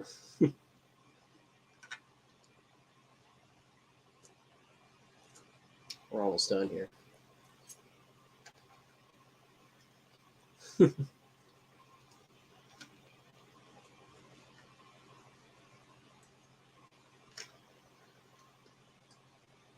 Yeah, Dead Rising.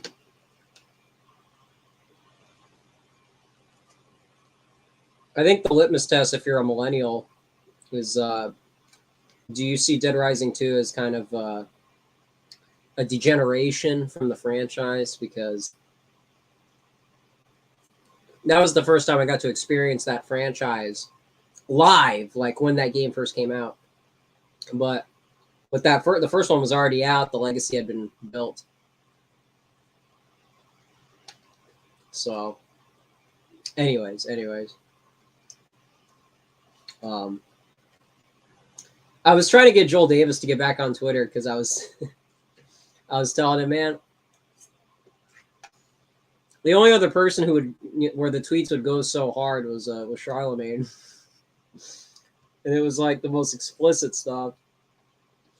And the GIFs, oh man, there was one GIF, I can't even describe it on stream, but man, that was what was it, like my face when NRX becomes real? I know that's like a little thing, but stuff like that is so big in my memory. The one who's really like taken over is Pete Quinones. That man, that guy.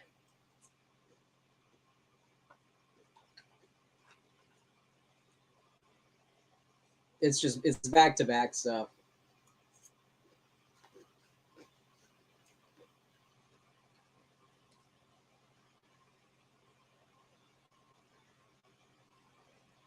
Yo, all the psychos in Dead Rising are leftists, I think. Ooh, that's interesting. Oh my goodness, do you remember? Oh no. Hold on. Let me finish eating before I get into this one.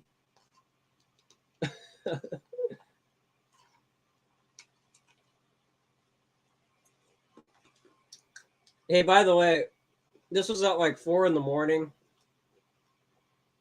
I was watching that video that Charlemagne did with Aaron McIntyre talking about NRX, and I think you were critiquing the name of the cathedral, and I think McIntyre got a little nervous because from what I remember, the whole video was pretty friendly, it was pretty non-controversial, and I remember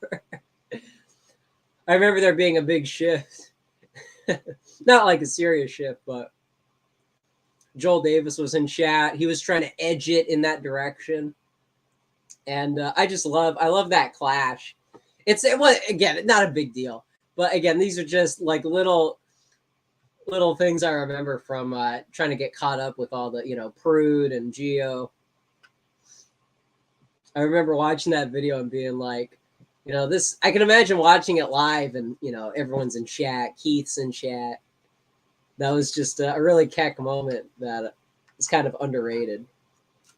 If you were there, you were there.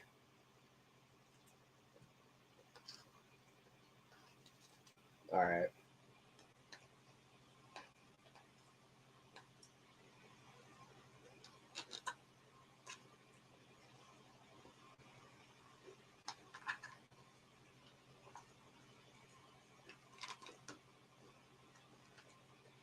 What do we got here?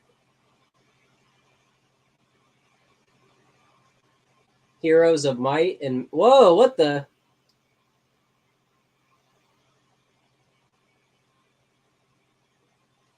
See, all you Genesis, all you Genesis or Sega Genesis guys, I'm out of the loop with that one, man. That's before my time.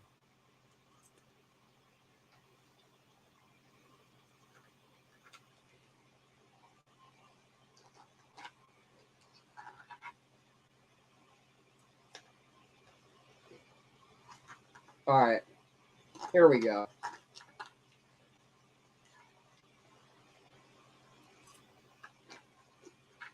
There we go. It's called eating healthy. It's called making a little difference that goes a long way. All right. No. It's like, hold on.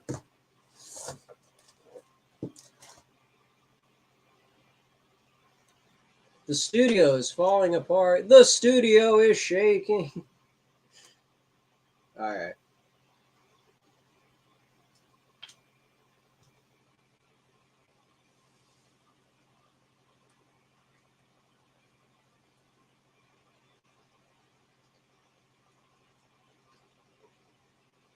Oh, if that were to happen, that would be really something.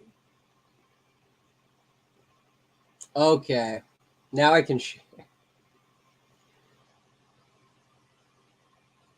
Does anyone remember this? Not to bring back any bad memories, but does anyone remember? Close Austin Butler for a second.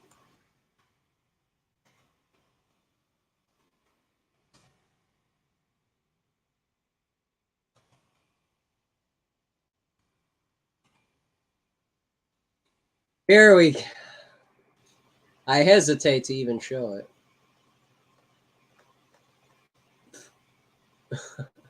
Does anyone remember this?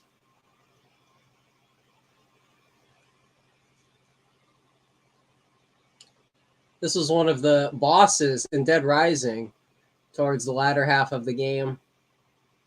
And it was a cop that likes to kidnap women into this store, I guess. Did they bring it back for Dead Rising 3? What the? So,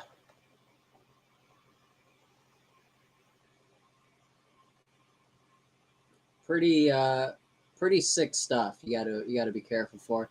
Everybody remembers the clown. And what is it? The shopkeeper, the Indian shopkeeper you gotta fight.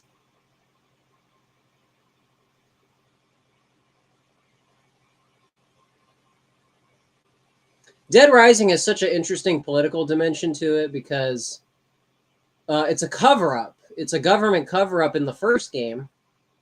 And then, just like Resident Evil, there's a cover-up plus... Okay. Just like Resident Evil, it's a cover-up plus there's... the science community is also the culprit. So it's kind of convenient. It's a pretty relevant storyline. And with Dead Rising 2, this is kind of the subversive element. The zombies were seen as like minority groups who weren't being given equal rights. And so, what was her name? Katie with the ponytail, the redhead with the green jacket. That's like the green jacket that I got. Remember, she was protesting. What is it? What was the rescue? Oh man, what was the she was a protester and she got on the news. Let our government know we will not stand for their corruption. ZLM? No, yeah, ZL. It was because I'm remembering all of this right now. What is it? There was a game show called Terror is Reality. And they were making a game show out of killing zombies, and people said, this is so cruel. You know, what kind of racer would sign up for this? This is like glorifying violence on screen, treating these zombies like they're cattle. And there was protesters outside the arena, outside Fortune City. Man. And anyways, the subversive element was Katie was like, well, my dog's freaking out a little. In Off the Record, they kind of corrected. Okay, sorry, I'm kind of thinking out loud, obviously, but Katie was the good girl. She was trying to find the truth. and she's kind of like a Berkeley liberal. You know, she wants to fight the machine, and then she finds out that some people in her group might be implicated, and so there's a little bit of tension there. But basically, in the original Dead Rising 2 story, she's the good character. You're supposed to sympathize with her. But in Off the Record, all of that applies, except she turns out to be the lying, subversive broad that was behind it all along. So you get a real femme fatale. You get a evil woman who was misleading, subverting the main character, which is Frank. In that one, it's Frank. In the original one, it's Chuck Green, who's like a Chad character. Frank's a little feminine, kind of your average journalist archetype, but he's pretty cool. He's got abs, or he's got like giant muscles. He's got like Chris Redfield muscles in Off the Record in the intro. Yeah. No. I'm talking about Off the Record, Brian. Off the Record had. Do you remember that? Do you remember the black guy's name? He was the guy who ran Terror is Reality. He was the final boss. Oh my goodness. I don't want to look it up. Please, guys, make me proud. Do you guys remember the name? Oh, man. Yeah, those are cool characters. Those are...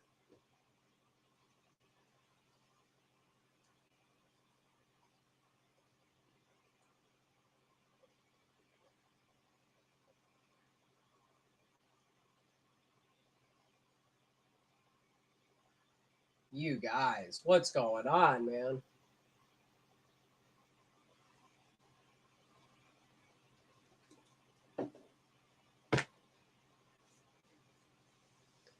TK, let's go. Thank you, Brian, with the save. TK. So that's that. Tyrone King. That was literally his name, wasn't it? Tyrone King. Man, there's so many videos. See, this is not fair, man. There's so much stuff I want to share, but I can't share it on YouTube. I was losing it. I know. See, I wanted to say Tyrone, but that's like the stereotypical name. But I was like, nah, man, it starts with a T. It's Terror is Reality. Oh, man. That's pretty funny. So yeah.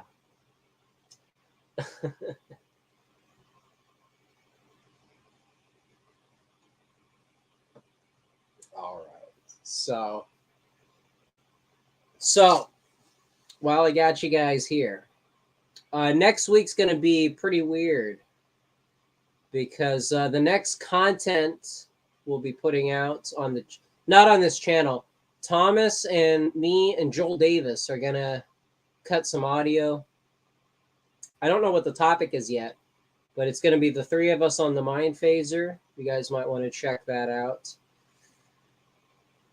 And next week, I'm going to be going back to Vegas for a certain event that you guys are probably have been hearing about on Telegram.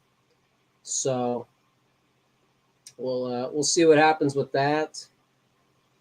Whenever there's an event that's more of like a conference, kind of like the academic agent ones. I think those are the ones that are really beneficial and good network opportunities. So next week I'll be busy. Red Hawk. Whoa, pause.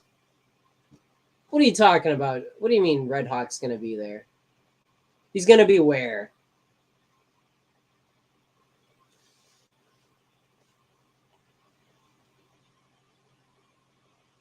By the way, wasn't that Red Hawk who did that you guys did that 4th of July stream? Yeah, that was him. Um, you're not talking about Vegas, are you? There's no way. No way. Frankie is playing Vegas with Atomic. Oh, dude. Are you serious? Is that next week? Bass guitarist. My goodness. You know what's funny, man? This makes me so mad. I was trying to include Primus was covering Rush. They've been doing the Rush covers. I think that was before COVID, but then I think their tour schedule got delayed. I was going to try and see them, and they were in Reno, not Vegas. So I was like, man, it was like similar days too. You went to some libertarian thing.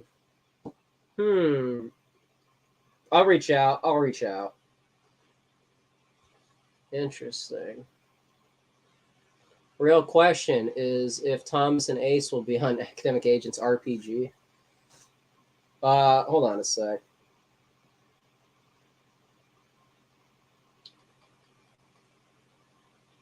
Thomas and Ace will be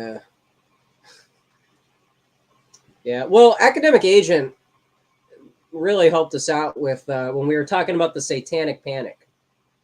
He suggested that topic, and so that's thanks to him we were able to have one of the most successful shows. Yeah, I mean, I'd really like to get into Academic Agents like cultural. Like he's obviously very much into wrestling, and his David Bowie obsession. There's a lot of interesting stuff there. Thomas has talked about it like in forums, but there's just a lot of untapped potential I see in a lot of the I'm sure Academic Agent has a lot of knowledge on the mods and rockers. Tony Iommi talks about that in his book, but that's really like the extent of a lot of my knowledge because I'm very biased. I know about the hippies. I know about the culture from the 60s, but because again, the thing about Academic Agent is like he woke me up to Tony Blair. I didn't see him as a very significant figure in politics, but because he's there in the trenches, he explains exactly why he has a pivotal role. And I think Academic Agent also provides that same level of insight on the cultural front, a front that I would like to explore and have him be one of the guiding hands helping me. So I know with Thomas, I just think Europe is very, culturally speaking, it's not the same. Thomas is a Peckerwood. He's dialed in on almost everything. I feel like AA has a lot of on the ground experience. So Thomas will be there as a shaman. Ace won't be there. Oh, come on. Hey, shape up, Paul. Don't bring that negative energy on the stream.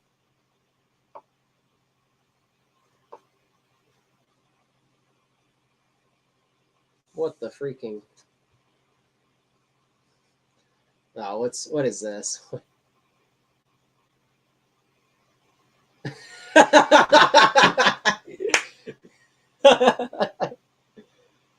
Real, okay? Real. I mean, it pretty much sums everything up, does it not? Oh, that's so funny, man.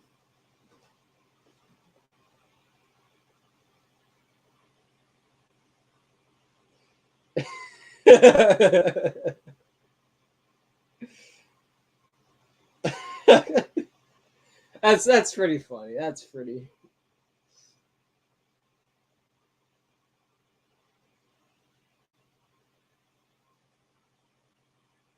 Uh,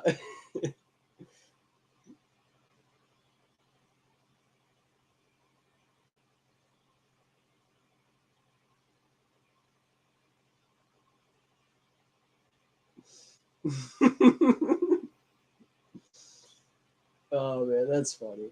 That's funny.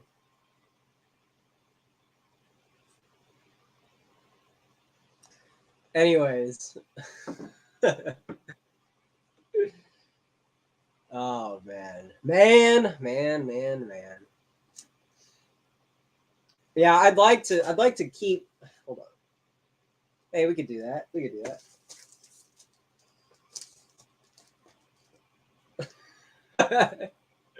That's pretty funny.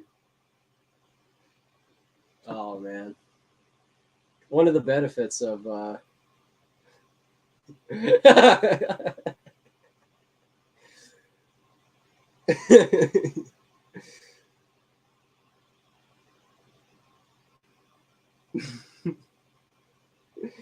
was thinking about like I was thinking about like changing up the studio. Like we got some posters that could probably be more easier on the eyes, but I don't know. Maybe we need to get like a Winona Ryder poster.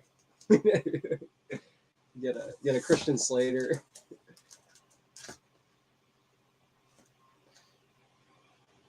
Oh man, that's funny.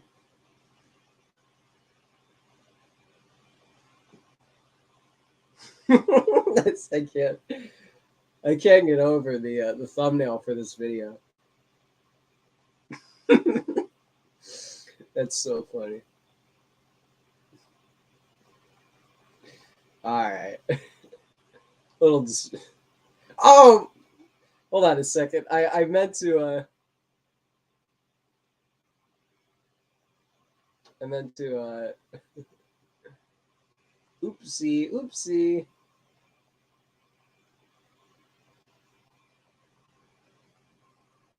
Okay. It's called we'll wind out a little here. It's called Actually, am I even in contact with Jay?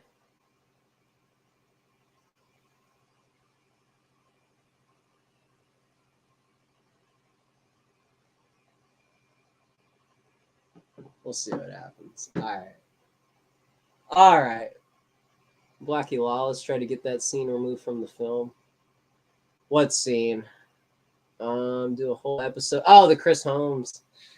That's the thing, man. There's so much of that stuff.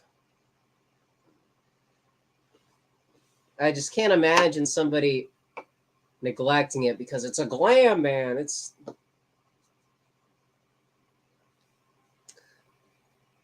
I guess it's less Lester Bangs and more Penelope Spheres. That's the other thing. You know, a lot of those documentaries have, once again, the female gaze. What the? In the middle of nowhere, LA? What the freaking heck?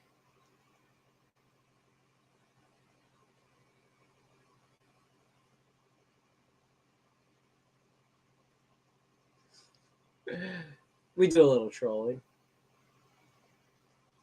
Yeah, Razor Fist. He thinks the vodka bottle is filled with water, and me and Thomas went back and forth about that.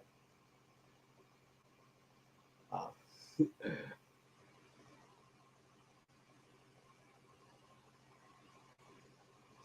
Okay. All right. Now, did I? All right. We can't do it. We can't do it. All right. My goodness.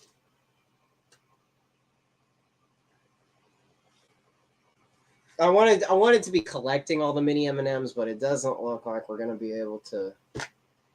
Doesn't look like we're gonna be able to.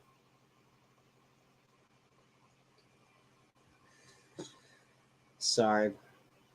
Stay. Yeah. Sorry, babe. Tricky Dick stays. Caught the bridge. What? Apart from, dude, that. Oh my goodness.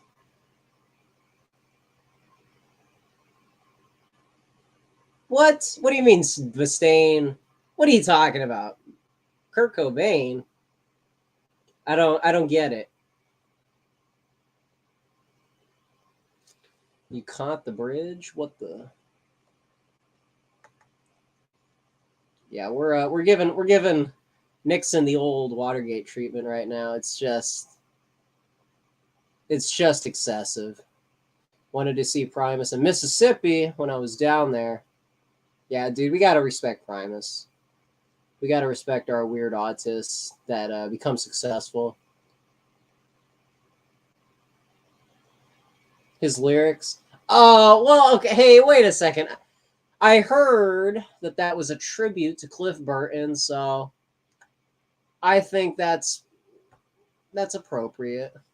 That context, I think, does matter.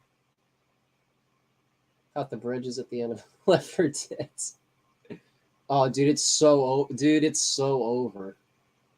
Not gonna make it, man.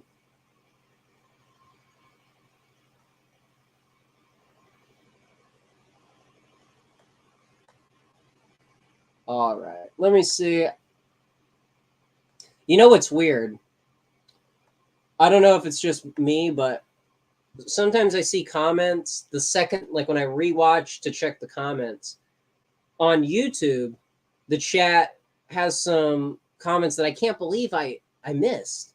And then so I'm wondering if it's like in StreamYard, am I just seeing the top comments? Now I'm trying to be observant, and so it could just be a human error, but I wonder if there's some funny business with StreamYard. It's the bridge it's based on? Whoa, what the heck? What the?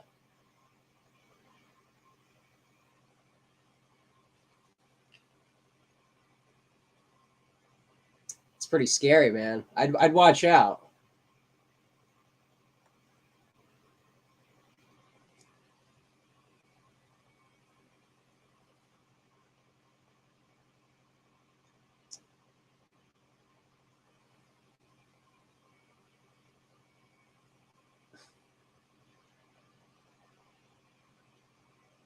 Oh, Pyramid Head. Is Pyramid Head still in chat?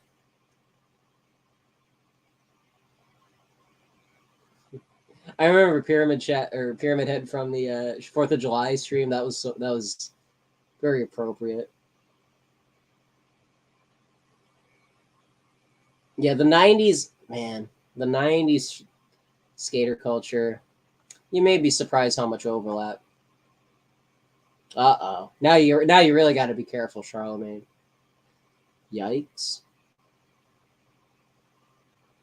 Gonna bounce. Hey, Bell Curve, thank you so much. Thank you so much for stopping by. I appreciate it. We appreciate the support. Good night to our loyal supporter. Gotta go back. Yeah, I haven't seen part 3. I think that one's about like new metal, and I really don't think there's a lot of intellectual room with that subgenre. So, but I don't know. Maybe Gio's gonna wake me up to the potential. We'll see. Another longish stream. Yeah, Seamus almost didn't happen, but I saw Elvis again, and it might be the last time I see it in theaters. So just wanted to get the last word on Elvis, because Zoomers, man, they just don't get it. They don't understand what the man represents. So that's that.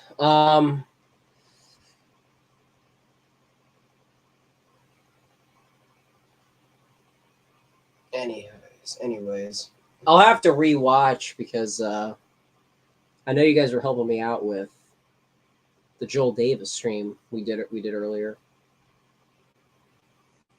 Radlib has a hit piece on him. What the?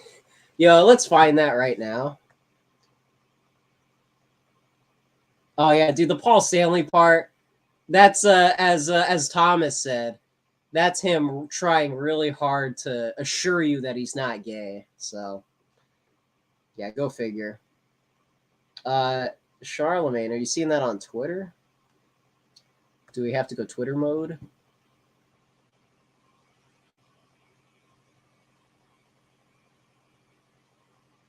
Of all the people, Radlib, are you serious? Here, I'm on Radlibs.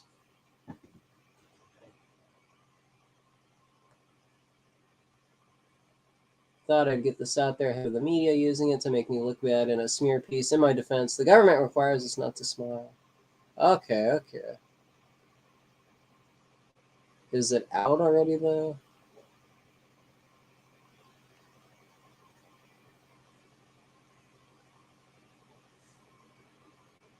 Surprised Radlib hasn't been on a Piconones since they have that libertarian arc.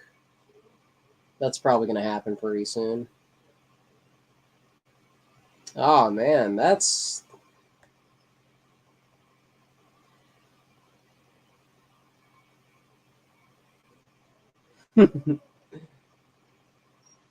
What the?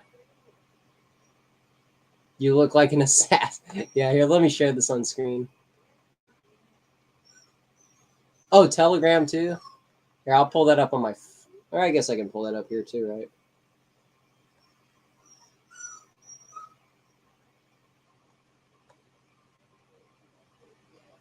You look like an assassin from the John Wick universe who posed as a librarian so you could beat to death one of those books. That's pretty cack.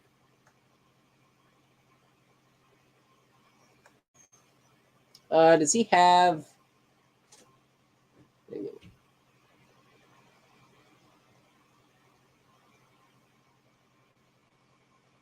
Oh, let me let me test it on my phone 1 sec. Yo, what the?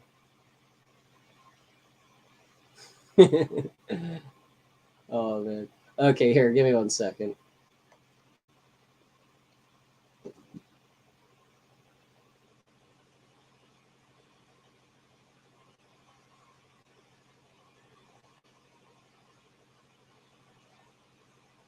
Yo, Charlemagne, Sandbatch, and Jay Burden. This is the new Memphis Mafia. Oh, okay, I do have him. There we go. Excuse me. Excuse me.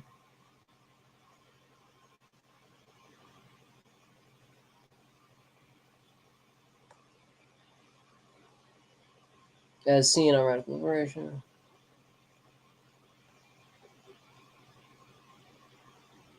Man.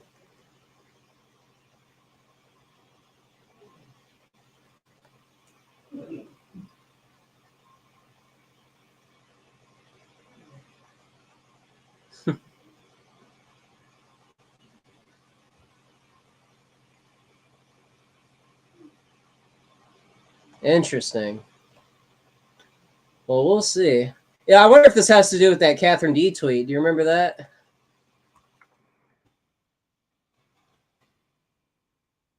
I like the new profile picture, by the way. I like the new profile picture. Pretty something something.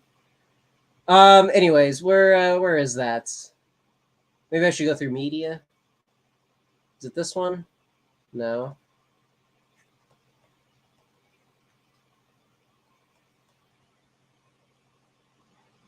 It's this, right? Yeah, yeah. Is it this?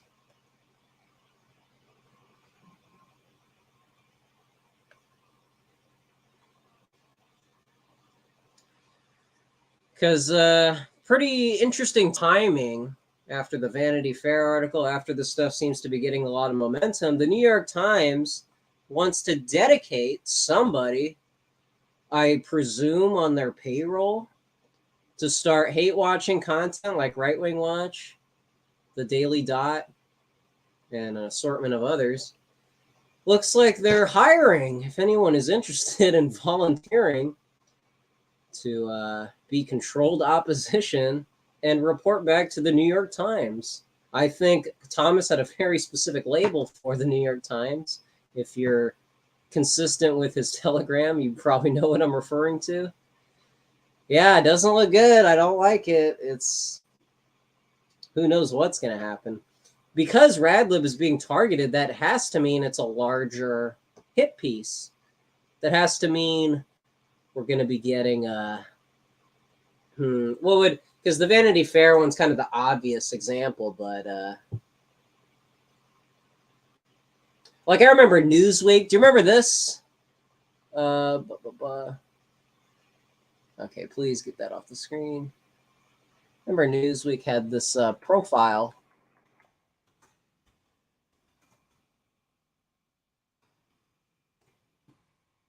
Here are the young, diverse, conservative stars. Where's my mouse? Okay. And this is like a compilation, basically. In 2001, Stephen Miller was really young and he was right-wing, and then he got in the White House. So here's how that can happen with Gen Z. For example, here's Vince Dow from American Populist Union, also known as American Virtue, I think, giving a speech. Don't know who this is. Okay. Oh, no. Yikes, department. Okay. Nick Sandman. Who is this? YAF. Okay, all right. What else we got here? Mr. Doyle. Doyle heads in chat. Oh, no. It's all wrong. What is this? Reed Olson. He runs a Texas A&M YAF. Oh, wow. And he's wearing a cowboy getup. Yikes. Will Witt's pretty cool. Will Witt's the guy who married that Barbie doll I keep seeing on the timeline. Anyways, I imagine it's going to be something like this, albeit more negative, and these guys are saying words, and I don't like those words. But yeah. No, that's interesting.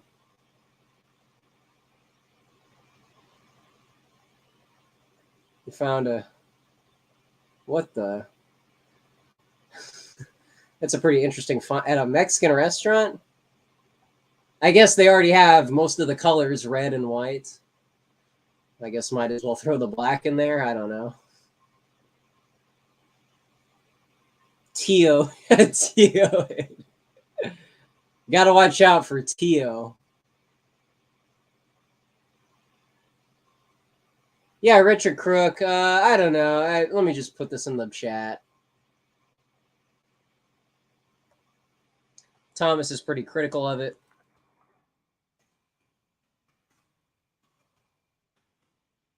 The new rights.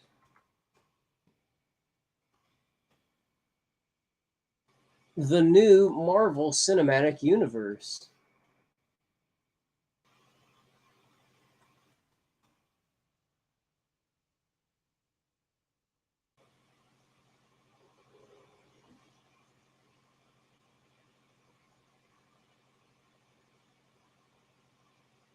Oh yeah, let's go, Pete. Oh yeah, didn't Pete and they took a picture together. I think they were at like Mises or something.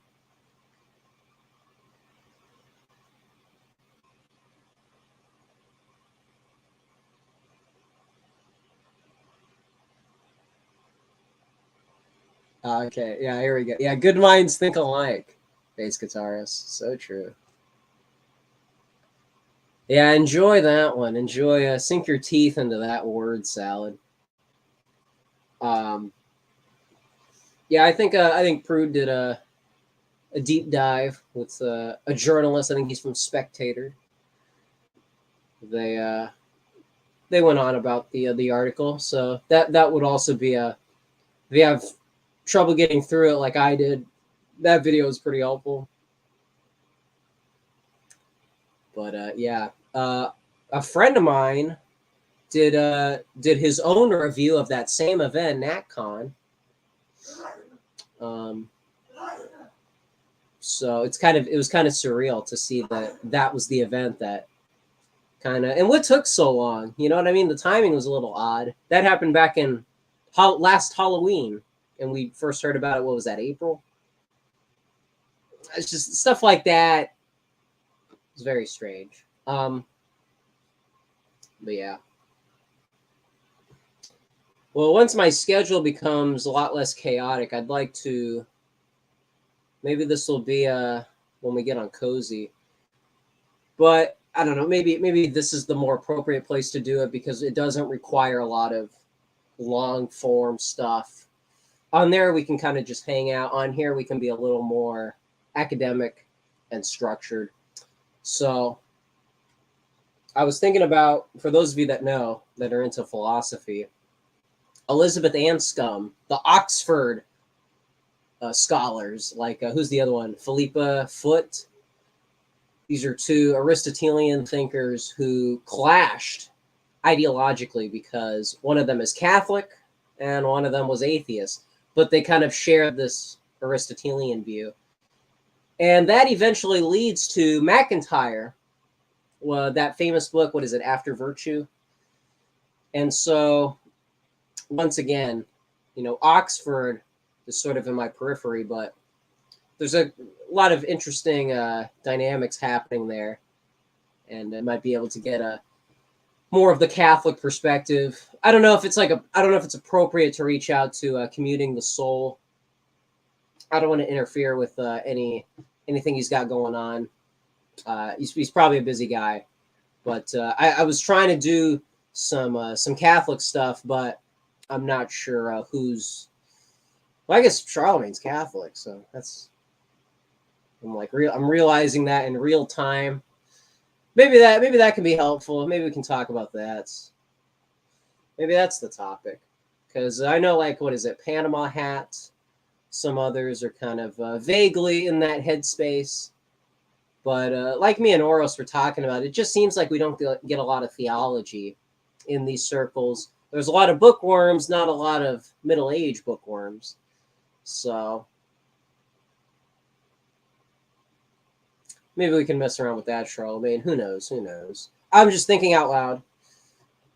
And I also wanted to do, what was it?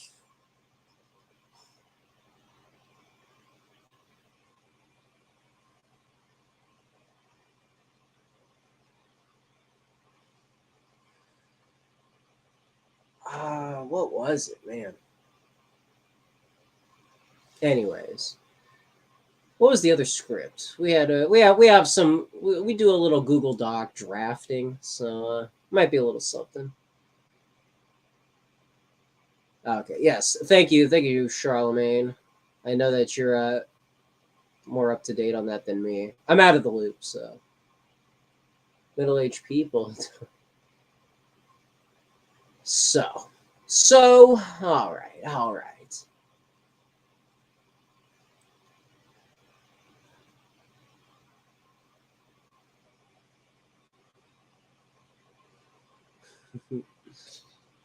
There was what was it? What was it?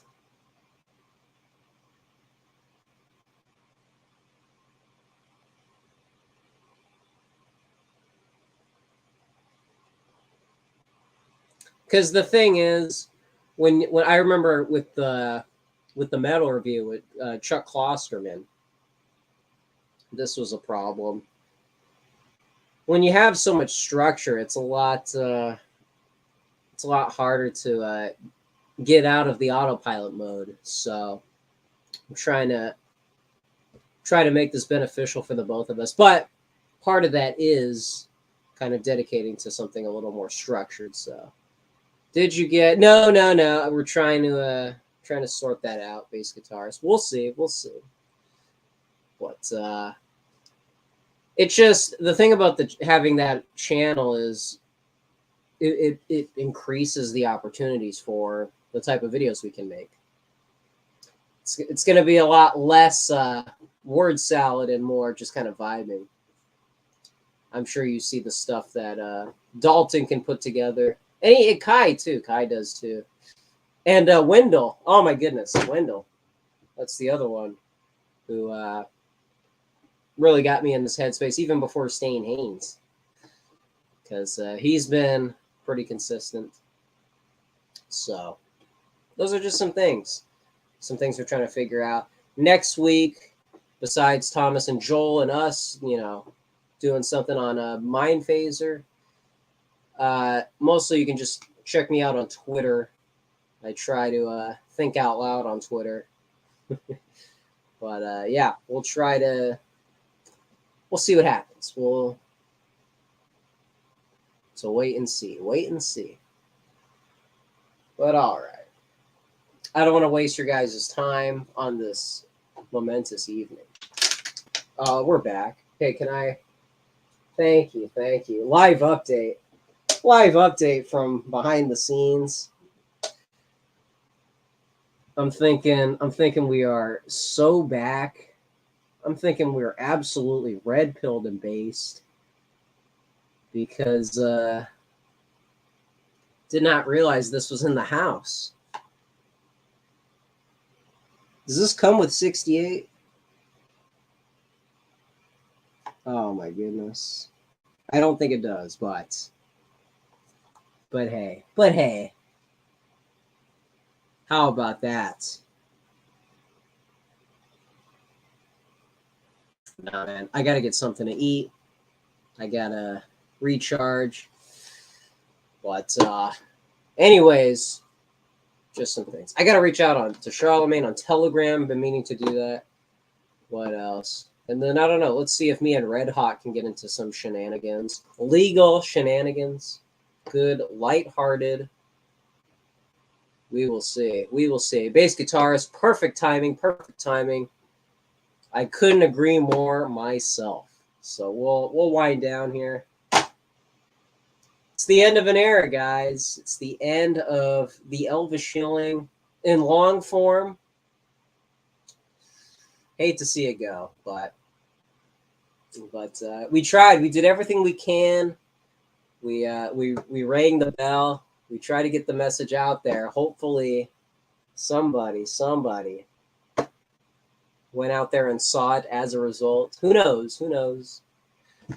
But yeah, well, it's midnight. Yeah, it's going to be midnight for me. Oh no. Well, hey, maybe I can help Red Hawk with that. Maybe we'll see. But yeah, the Elvis Shilling. Of course, one last time before we sign off. What is the legacy of Elvis Presley? Is it anti-Christian? Is it demonic? Is it dividing the nation? Is it the egalitarian? Is it the civil rights hero that we needed in a time of segregation? How do we describe Elvis? Well, first and foremost, not just a white guy, but a Southerner. Not just a white guy and a Southerner, but a Christian. That's the trifecta. That's the trifecta that is being uprooted as we speak. And when we look at things like the Nixon White House visits, I think you're going to find a lot less MLK, a lot less of Dr. King, and a little more of, the king of rock and roll. Steve McQueen, king of cool. That king is represented, not this this very cringe usurper, idolatry, progressive movement that is latching itself onto our Southern heroes.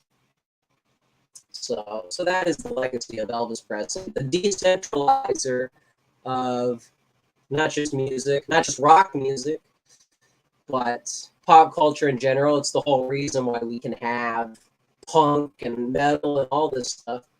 If you want to say that the black world is part of that, if you're a Public Enemy fan and you fear a black planet, musically, you could say that there's a lot of influence from that world. Besides that, it's very Southern. It's very much in the same vein as Johnny Cash, Buddy Holly. Speaking of, my goodness, we were talking about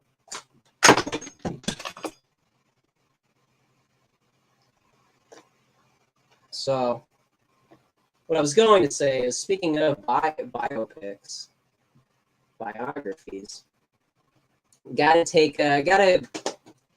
the studio's just in shambles, man. It's I don't know what to tell you, but I gotta rewatch that Dennis Quaid, Great Balls of Fire, with the Jerry Lee Lewis story. It's a bit of a complicated thing. I'm not defending the whole legacy, but again, another underrated one. It's a movie that's kind of already been made. The hype's already been out there, but that just reminded me. We're talking about that Asian broad. Who's, I have to thank for even bringing some structure to the show. But anyways, Elvis, the decentralizer, the equalizer among the youth, a symbol for Gen Z.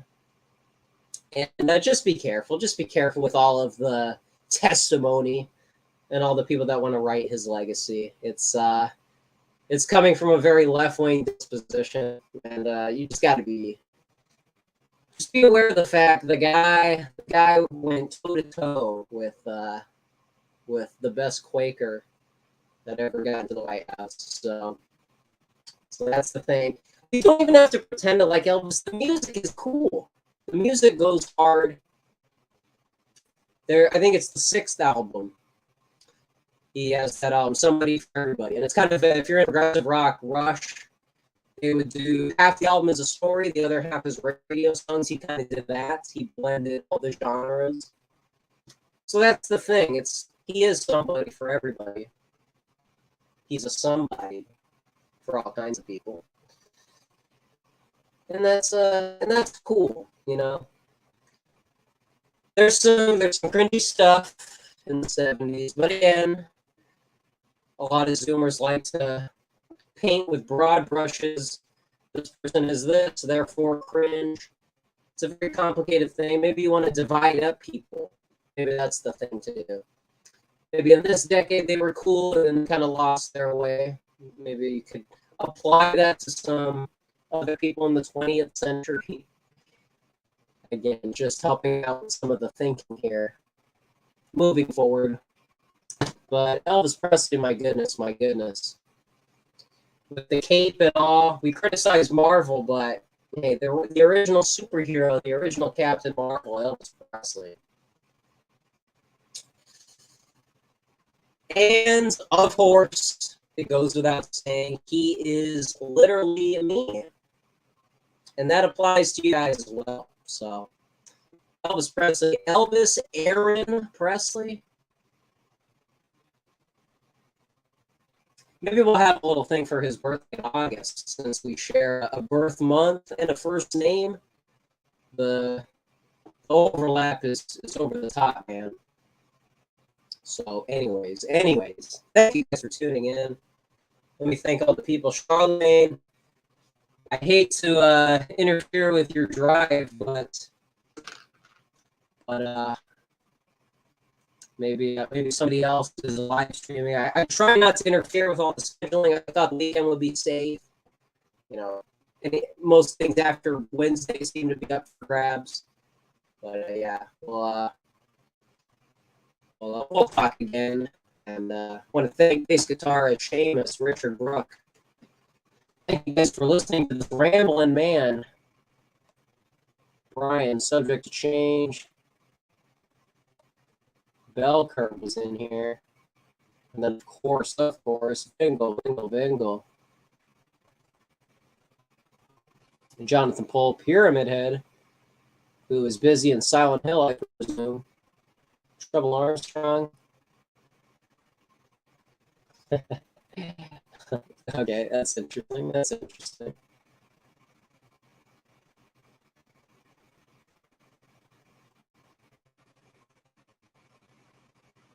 Trouble Armstrong, if you're still in here, hey man, don't let the degeneracy corrupt you from all and dry. That's not why we like it. Be very careful, my friend. An endorsement on Lynch is a very specific thing.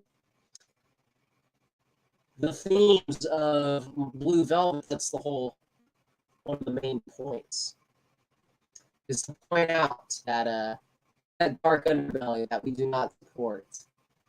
So I missed that comment, but it got me thinking. All right. Oh, Charlemagne's home. I'm thinking we're back. Let's go. Yeah, you're not going to uproot Shrapnel Records. You're not going to corrupt bass guitarists. It's not possible. It never will. Brian, again, thank you, Charlemagne. Elvis was Chris Slater's guardian. Spirited true. That is true. That's true. The Elvis legacy, even in these little moments. There was another one. Not just Val Kilmer. So hold on. Give me a second.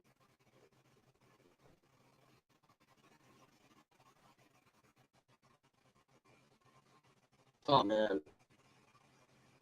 What was it? What was the Elvis role?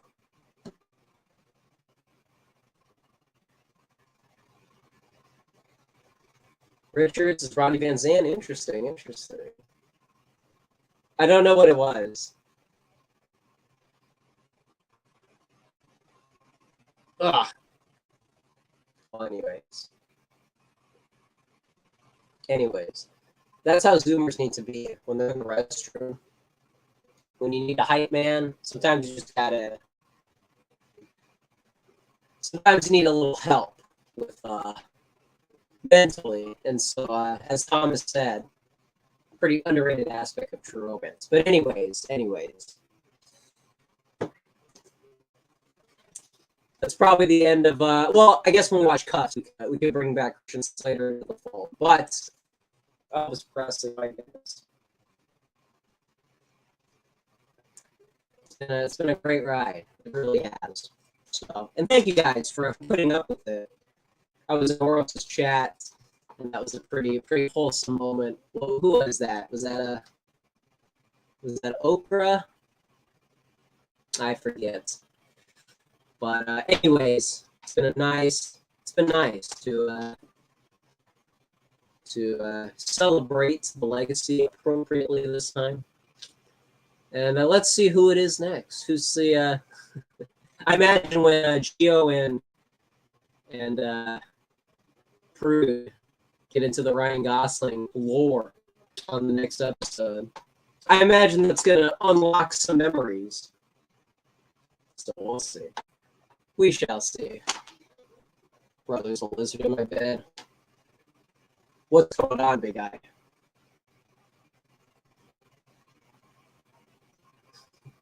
Be careful, man. I don't think I could ever say that. I've never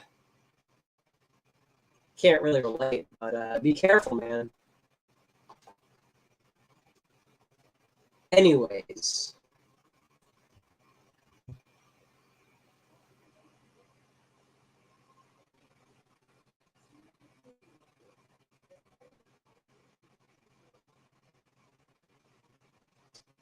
All right.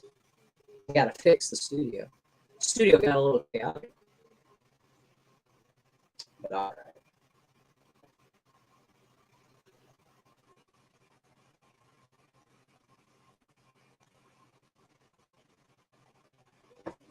All right. For real this time. Okay, Seamus. Disavow, Seamus. All right, we're done.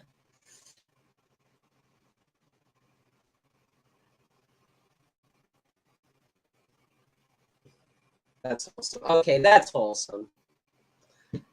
That's very, very wholesome. I can't top that. Can't top it. Well, thank you guys.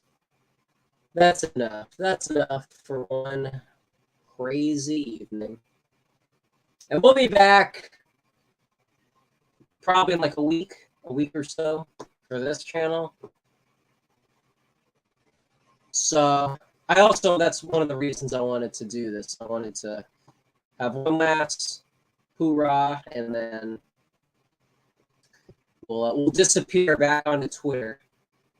Maybe even get involved with some Twitter spaces. Who knows? But anyways, if you haven't already, don't make the mistake I did with the Northman and wait. Go check out Elvis, even if you don't care about the music. You'll probably get something out of it. unexpectedly. And so that's that. That's what I was trying to do without knocking stuff over.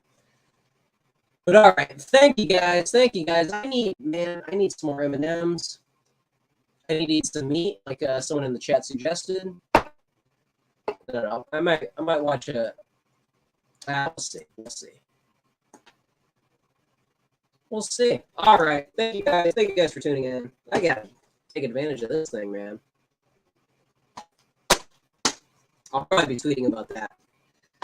But good to talk to you guys. You guys even are interested, half listening to all this rambling. Appreciate it, though. Appreciate it as always. Would like to get into some more content after we get back from Vegas. And who knows, maybe Red Hawk will be a part of that. So all right. Thank you. I just keep saying it. I just keep saying it. I just keep rambling.